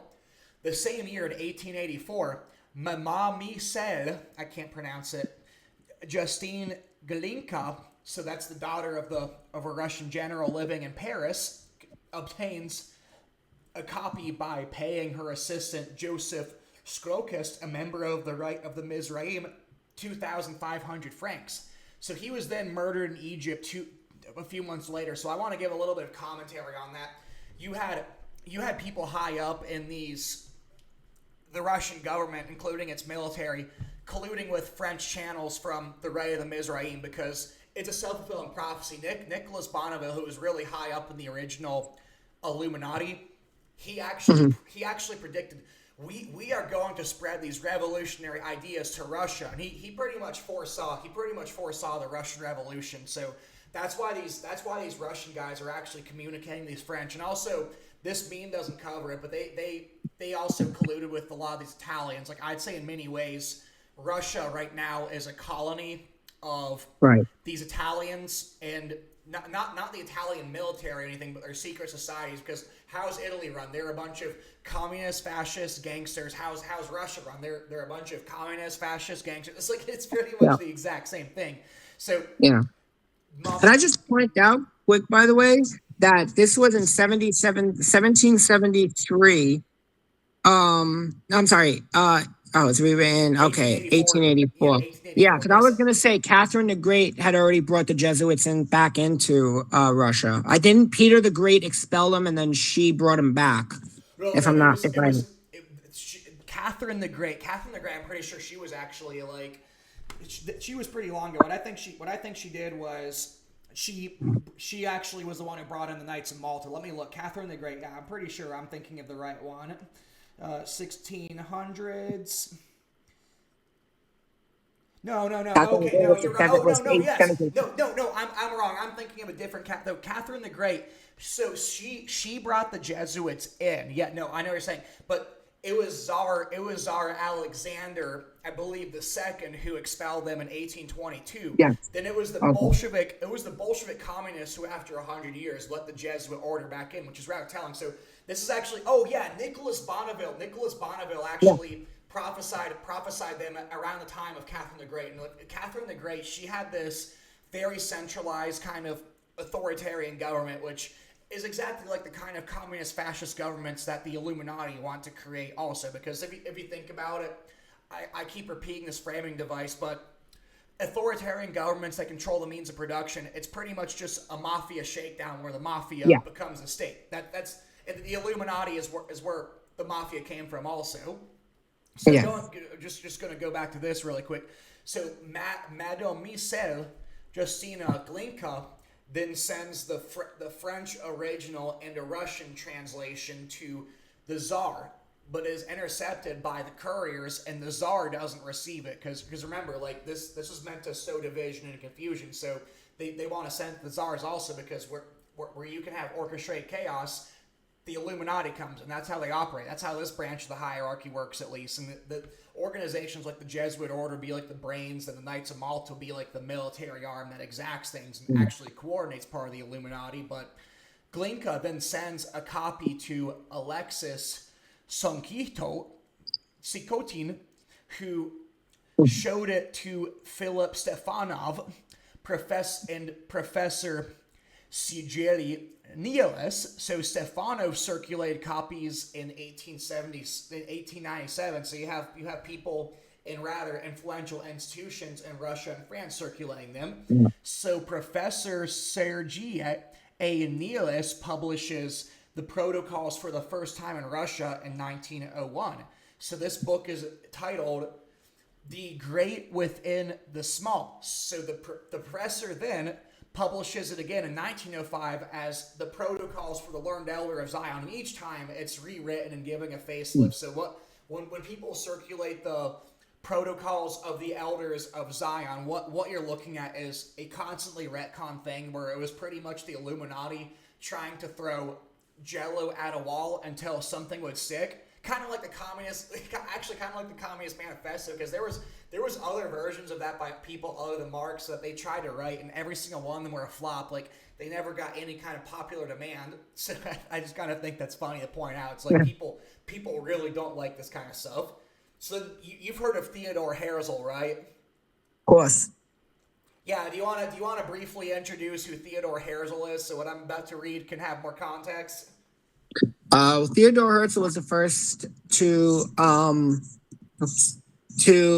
actually he created the groundwork for modern Zionism. Yeah. And he was actually a self-hating Jew. He believed, one of the things he wrote in his diary was that the best thing that Jews could do was the masses of them should go to St. Stephen's Jesuit Cathedral in Vienna and get baptized into Catholicism. He was absolutely a Jesuit coadjutor. Yeah, he met with the Pope. I mean, it wasn't until he met with the Pope that Zionism, even though the Pope says we don't accept it, he died after he met the Pope. And that's when Zionism started taking off, really, was after he did meet with the Pope. I have a thing, actually, that I found today that you just reminded me. I saved it onto my phone, but it was a reference from his diary about meeting the Pope and how he got in touch with the Catholic Church. Oh, you want to share the screen really quick, because I can put it back on you, like where you do the screen share. Oh yeah. Yeah. Let me see if download. While you're doing that, I put the crud. I'm trying to. I'll go ahead and move it over to the other window so I can read it, but also. So, this Theodore Herzl we're talking about. Let me put it back on your screen. It's not all the way moved over. So. Yeah, there we go. So meanwhile. Keeps moving there. Yeah. So meanwhile, Theodore Herzl obtains a copy, so likely from British elite closely associated with the Rhodes Milner round table and the Order of Zion. So the guys who make this meme, they think that the British axis is the top of it all. I'd say that the British are the highest levels of the corporate elite, and they're pretty high up there, but overall I'd say it's more Roman and Spanish channels at the top, actually. But that's the framing from the people who made this. So and it's still possible that he was in bed with British intelligence, but it's easier to prove the Vatican connections. So Yeah. so then the protocols which the founder, he's credited as being the founder of Zionism, promulgates. He puts it in Congress between 1897 and 1905. So yeah, you have this Jewish supremacist Zionist who completely muddies the water on these narratives, circulating this stuff. So then Herzl, this is what the people in the meme say. Herzl anti-Semitic rhetoric at the Congresses where he uses the protocols to demonize the Jews, whilst the very methods of subversion described therein. So it's pretty much gaslighting. It's like, yeah, we are the Jews and we're using these methods to subvert the societies. Meanwhile, the people who actually wrote them and are circulating them are using it to do the exact same thing to the Jews in the abstract. It's quite malicious stuff. Well, do you have the thing on your phone ready to show? Hold on. I can just go ahead and keep reading it. Well, because you can go ahead and if you want, I could just read it quick. I'll read it. Yeah, just So the complete diaries of Theodore Herzl. Excuse me. Anti-Semitism has grown and continues to grow, and so do I.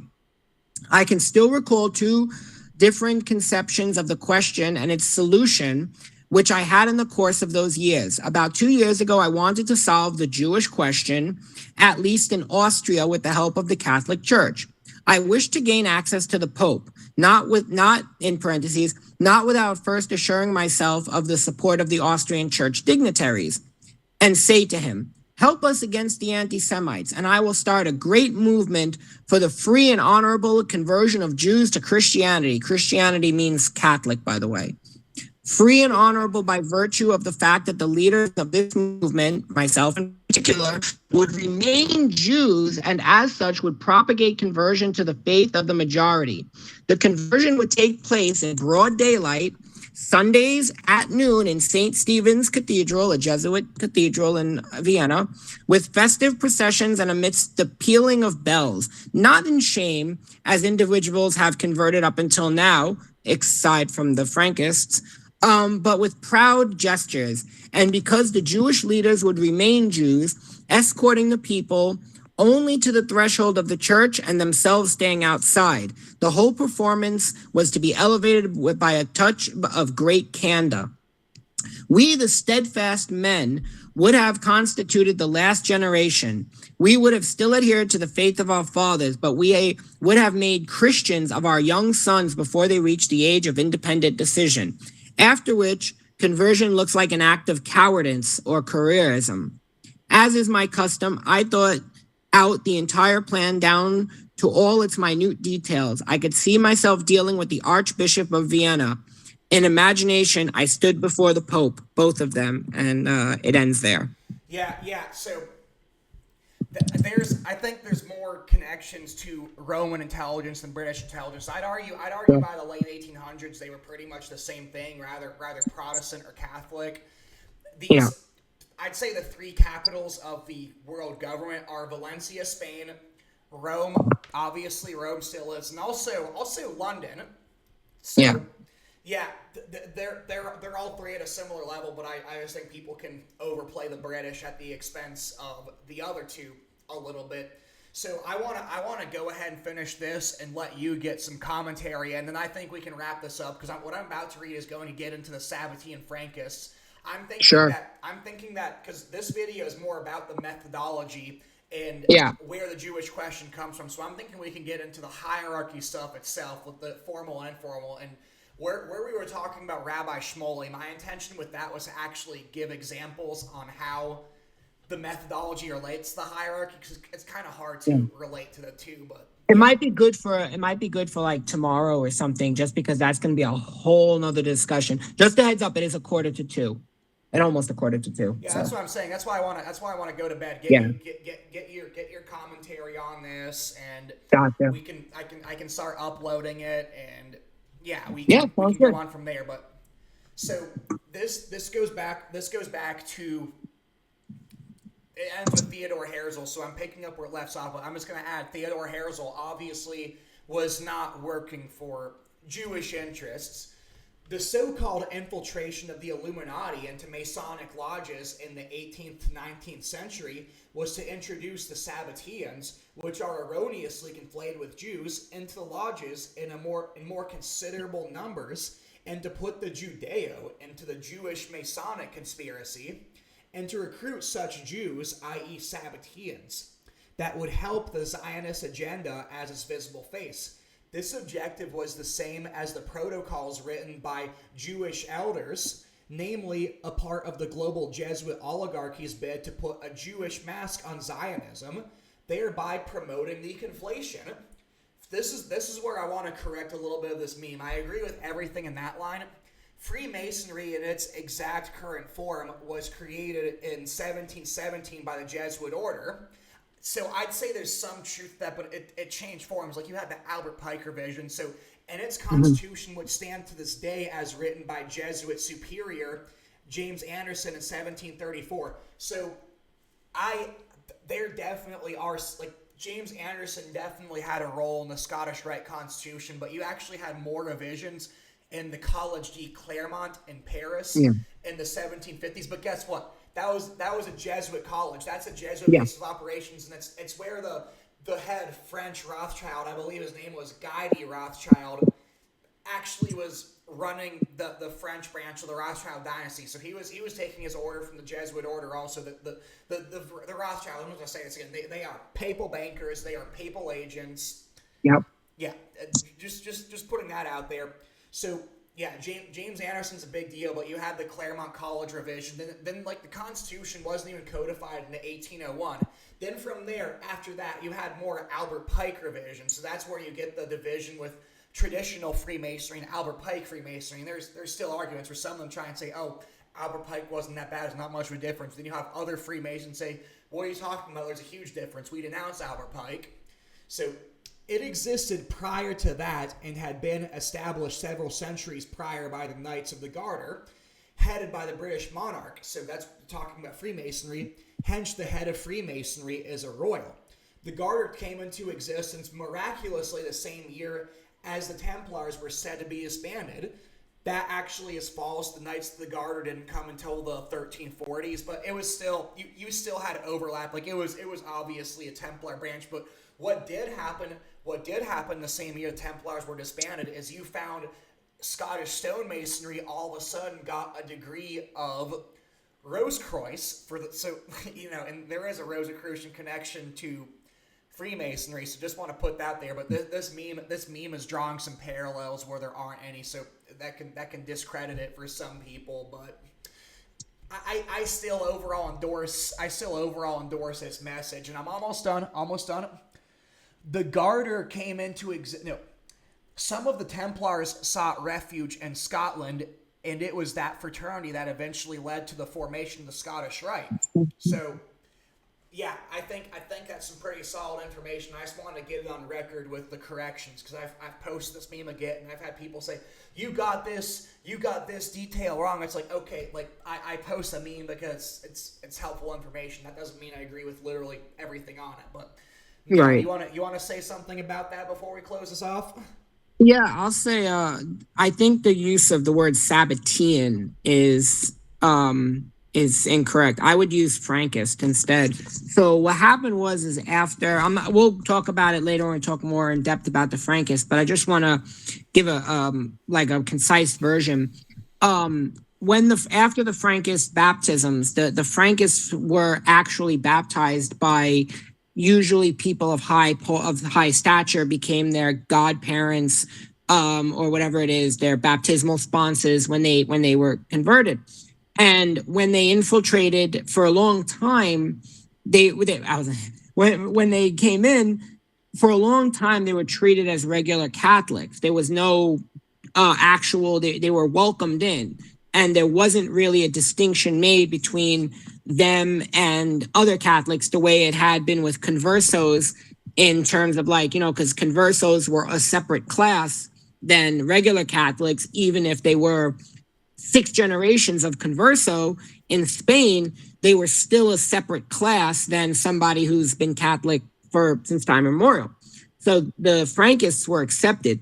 It wasn't until later on that it became a big thing to accuse everyone of being a crypto Jew because, oh, your ancestor was a Frankist. He's a crypto Jew. His ancestor was a Frankist. So that's something I think that's something because it wasn't about and also because the Frankist movement is more associated with European Freemasonry, as we discussed earlier with the Asiatic lodges.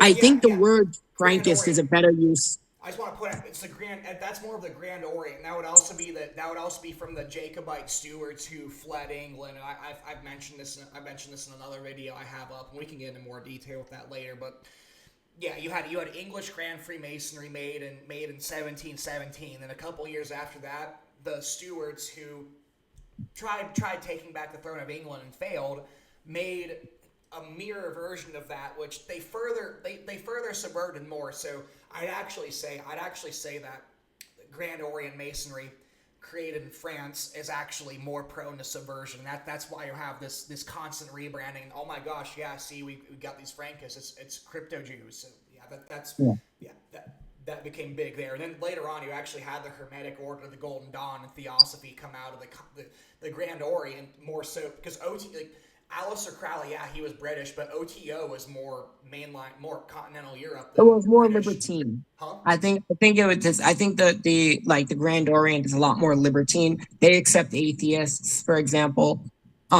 whereas anything under the Grand Lodge of England, you have to believe in a god, and you have to believe in a power. And then if you go to something like the Swedish Rite in Scandinavia, you can't even become a Christian. You can't even become a Swedish Rite Mason unless you're a Christian.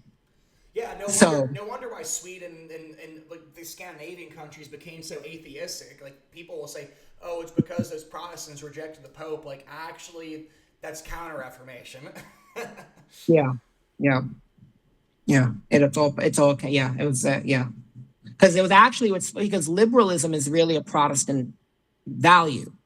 And, it was subverted to be associated with Catholic communism. But liberalism in its essence is Protestant. The idea of live and let live is a Protestant value because it goes back to the Dark Ages where you could barely move intellectually or spiritually. You were boxed in. So, liberalism has become a dirty word. Well, yeah, but that also goes back to the Jewish question because the whole narrative arc being cast, especially by his Groyper types, is well, you reject the Pope, you try to live and let live, then you have Jews able to subvert you, and then they also conflate liberalism and progressivism. Like, look, you have progressivism, that's just the natural progression from liberalism. That's actually a false dichotomy. But then say, look, because you tolerate the Jews so much, you have this more subversion.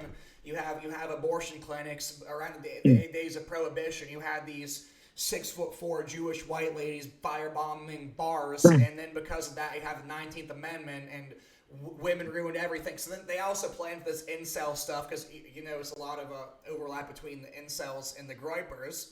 Yeah. So yeah.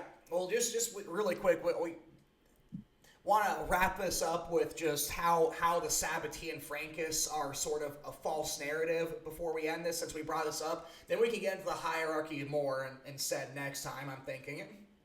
Yeah, because that's going to be it's going to be a longer conversation for sure. It's going to be a lot more in depth if we're going to get into the hierarchy, especially the formation of Sabbatean and the formation of Frankism. I consider Frankism to be the more important of the two because Frankism was not organic from the get-go. I think the Sabbatean movement started out about organically. I mean, it was a tumultuous time, a messianic figure, but it was subverted. And even in Jewish circles, it was like, I think historically it was known that it was subverted. But Frankism was a Jesuit creation from the moment it came up. Yep. From the moment Jacob Frank, the Messianicism started, and that's one of the fascinating things about it. So what's the difference, really quick? What's the difference? So it's funny. Johnny Cerrucci asked me this question, and it actually stumped me for a second because I was like, "Damn, I didn't think about that." And I actually was like, I thought about it. I wish I had a chance to answer. So it's really funny that you asked me this. I do believe the Sabbatean, like Shabbatai Tzvi's movement, started out as he was a messianic figure, and eventually he became subverted. Eventually he got into whatever they were using him for. The Frankist movement was from the get-go designed to be a Jesuit plot. They did this on purpose. Jacob Frank himself was a little strange. The whole progression of the movement and the fact that basically the Frankist movement, when they first started, and they were like in the Pale, in that part of Europe, religious groups governed themselves. So the Jewish community was expected to police and govern the Jewish community. And if there were issues, where did they go? They would end up having to appeal to the church. So what happened is the rabbis and the Frankists were going at it. And this was because there was a messianic movement within the rabbinic world, and it was causing friction. And so the Frankists went to the church, and the church said to them, if you want our support, repudiate the Talmud. And from there, the entire movement goes in a completely different direction. And it becomes more based on like Kabbalah, and there was a infamous time where they did a dance where they dressed a woman up as a Torah, and she was like naked, and they did this ritual dance around her. And then don't forget, he inverted everything. Frankism became an inversion of everything Jewish. In Hebrew, there's a prayer about God that hu matir asurim. He frees prisoners. He frees the shackled, so to speak. What Frank changed it to was hu moter asurim. He permits that which is forbidden. So Frankism was a complete perversion of Judaism from its get-go, whereas the Shabbatai Tzvi became it subverted towards the end. It subverted towards the middle end. Before that, I think it was a genuine, just like a messianic movement that popped up because it seems like they're not really the same thing, but they ended up serving the same goals and working with the same kind of circles. And because the Illuminati is more about methodology and hollowing out institutions, there's kind of an appearance that all these things are the same thing, and it's actually just Jewish subversion. So it led to things.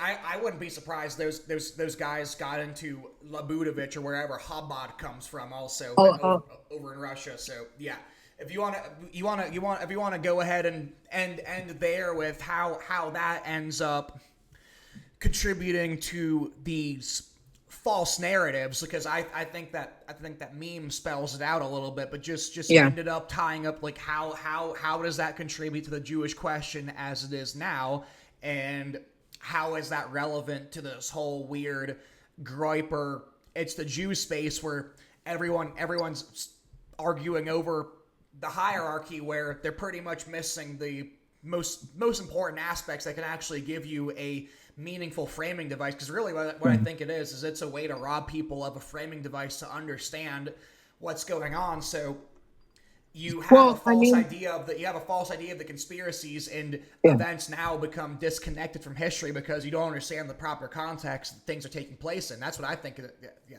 No, it's absolutely right, because it keeps people at topical level intellect.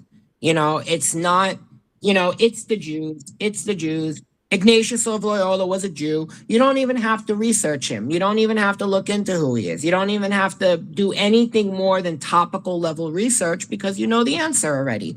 And for me, like, when I used to be a Zionist and I lived in Israel for 3.5 years. I deserted the IDF I'll talk about that another time. But one of the reasons was because ideologically Zionism was abhorrent to me. It became like disgusting to me, like physically nauseating. And when I came home and I started doing tons of research into the real history of Zionism, what I was missing out on, if you go back on my old Reddit posts from like 14 years ago, where you can see in my Reddit posts how I'm volleying around. Is there a deeper Jewish conspiracy that I don't know about, that I was never brought up on, that I've never seen? Like, because Zionism was they were saying Zionism was murderous and evil. I went to Israel and sure enough, Zionism is murderous and evil. So maybe the Jewish conspiracies, maybe it's all true. And what I ended up getting at, and one of the reasons why it never turned over, was because I was at a glass ceiling. It never made sense that a group of people who were never given or would have to be given something in order to receive. There was never a power structure that allowed them free to do what they wanted to. Ever since the fall of the Roman Empire, the fall of Jerusalem and Israel, they've always been shuffled. Jews have never been their own, like, and that's one of the things that the Frankist movement did, was it broke the yoke of the rabbis. It turned the community into something where now you have the Reform movement, which is like female rabbis, like weird shit, humanist, like atheistic Judaism. It's about right. It's about balkanizing and also introducing actual criminal elements, so you can make it look like it's this all the Illuminati, and the Illuminati is actually the Jews. Like that's what I think going on there, and they want those communities spreading degeneracy to give that appearance, which is why I actually showed Rabbi Shmuley. So. Yeah, I think the whole Chabad thing is just a rinse and repeat of the same Sabbatean Frankist mess with that subversion and the conflation of the two also. Well, I want to talk about that next time, because I'll talk about what was actually going on with those tunnels in 770. That's actually related to the Messianic, because they weren't tunnels. It's a completely. It is, when I like this, those they were, I would call them tunnels because that's what everyone else is calling them. They weren't tunnels. They were just illegal digs, illegal expansion. This dates back to about probably the 50s, maybe. No, 51, he became the rabbi. So probably about the 80s, the 70s or 80s. Those holes in the wall are a culmination of stuff that, like, something would happen, pile it on top. Something else happened, pile that on top. The rabbi dies, Rabbi Schneerson dies, pile that on top. And then it just kept going. And that's what that is. And this is, there is, and that's what the problem in the Chabad movement is. And that's why the whole movement itself is very factionalized.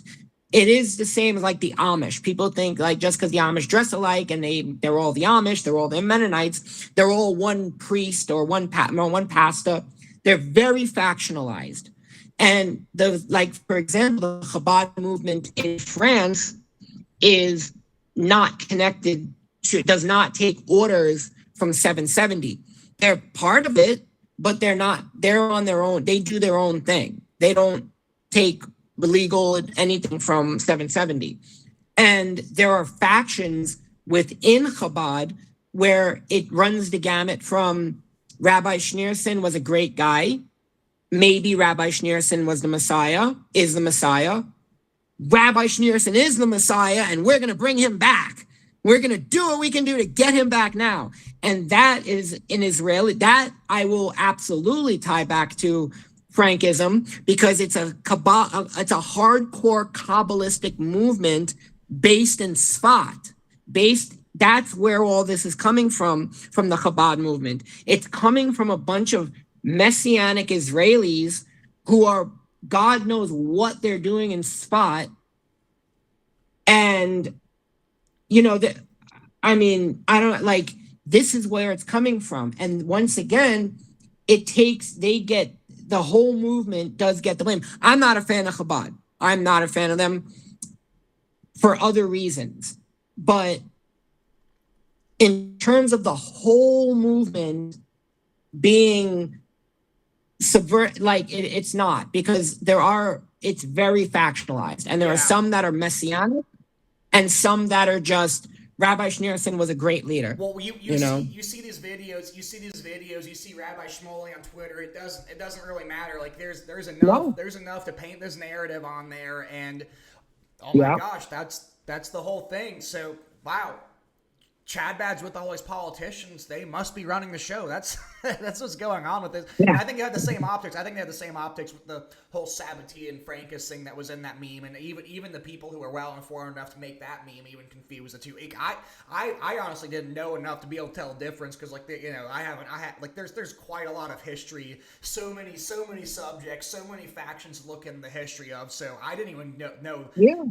I didn't even know how different they were, but it actually makes sense because in my cursory reading into some of these things, I remember things coming up. I'm like, wait a second, that doesn't match with these narratives I'm seeing on Twitter, but I didn't dig deep enough to see it. But I do appreciate you pulling that out. So, yeah, absolutely.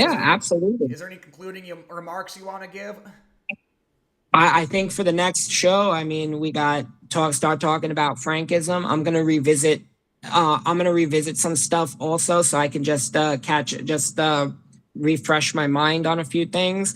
But other than that, I think that this is something that we could do live. We should, and I think people should really, especially people like Groypers who might get to this point or are watching this, don't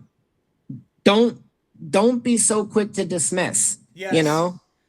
And I'll make the comparison next time. I'll start it out, if you don't mind, with the understanding of why it's not the Jews and how absolutely deep it goes. That's going to be the next one. Yeah. This is more. So just to say, this is about what the Jewish question is, and that's what I want to do. Is I wanted to mostly give framing devices, but also some data points here and there to back it up.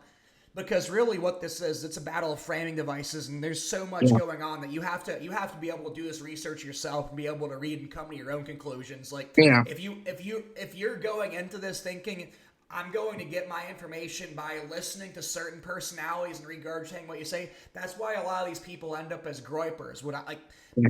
On one hand, if people have lives, they don't have time to do this, I understand. So that's why I also want to focus on framing devices too for those people who don't have enough time. But wise people who have lives of their own, they typically don't get swept away in these online Groyper narratives either. They usually have enough discernment to be able to stay in their lane and not get in these emotional tirades that are about things they really know nothing about, like these people do also. So this is for both the people who don't have the time to look into things, but also the people who might have a little too much time on their hands, but maybe to redirect your energy to more productive places with proper framing devices. Because I'm not saying any of this stuff lightly. I'm still in my 20s, but I've been at this for almost 10 years myself. So yeah. Yeah. You got into it younger than me. It took me a lot longer to find, I'll be honest, and then this is something that I think everybody who gets away from the Jewish question and gets away from the Groyperism and starts to see the bigger picture, especially when it comes to using the broad stroke term Jesuits, but we all come from different avenues of research. And that's what I think is what Groypers need to realize is different about us than you guys. We are not when I started researching through the Jewish question, through anti-Jewish canards, and I started going through that, and that eventually led me to the word Jesuit.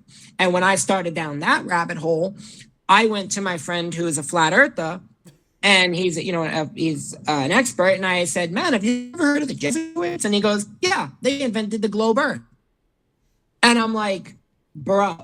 And when you start talking to people like us, instead of just trying to curse us out, and tell us we're gatekeeping you, you will find that not every one of us came to this research through the same channel. We've come through some people get through it through the flat earth. I got through it through the Jewish question. Some people get through it for like but eventually, just as the saying goes, all roads lead to Rome. Yep. This is still, this ultimately the point I want to make is these framing devices are meant to point to the fact that this is still a Roman Empire. And even though I was talking about how I don't think all these prophecies from Daniel still apply in the futuristic sense, the final empire being Rome and Rome never dying, that is something that's absolutely backed up by the book of Daniel and these other prophecies. So, at the end of the day, all roads lead to Rome. And if you look carefully at these hierarchies, like how the CIA, all their directors and upper members are Knights of Malta, and how they actually meet in Rome once a year to discuss implementing policy plans on a global scale and reinforcing drug trafficking routes. They meet in Rome at the Knights of Malta headquarters. This stuff becomes way more clear. So it's not the Jews. This disconnects you from history. This leads you down rabbit holes. So it either makes people like, oh, conspiracy stuff. Oh, let me guess, you're gonna say it's the Jews. I've even got that. I've even got that a good bit. Like I've been talking about corruption of the CIA, and I had someone say, oh, let me guess, you're also going to say that they're getting their orders from the Israel lobby. It's like, no, but I'm sure you've heard people talking about the CIA a lot that do think that. So yeah, that's really what all this is about. So I do hope that the people listening to this found this helpful. Sure. Yeah, so you ready to close out? Yeah, let's do it. It's been a pleasure, my friend. Yeah, so tomorrow we're gonna get more into the hierarchy and history of things, and still it's gonna be a good bit of framing devices, but it's gonna be moving on more from methodology to more just historical data and meta narrative materials. So yeah, thanks for tuning in. If you made it this far.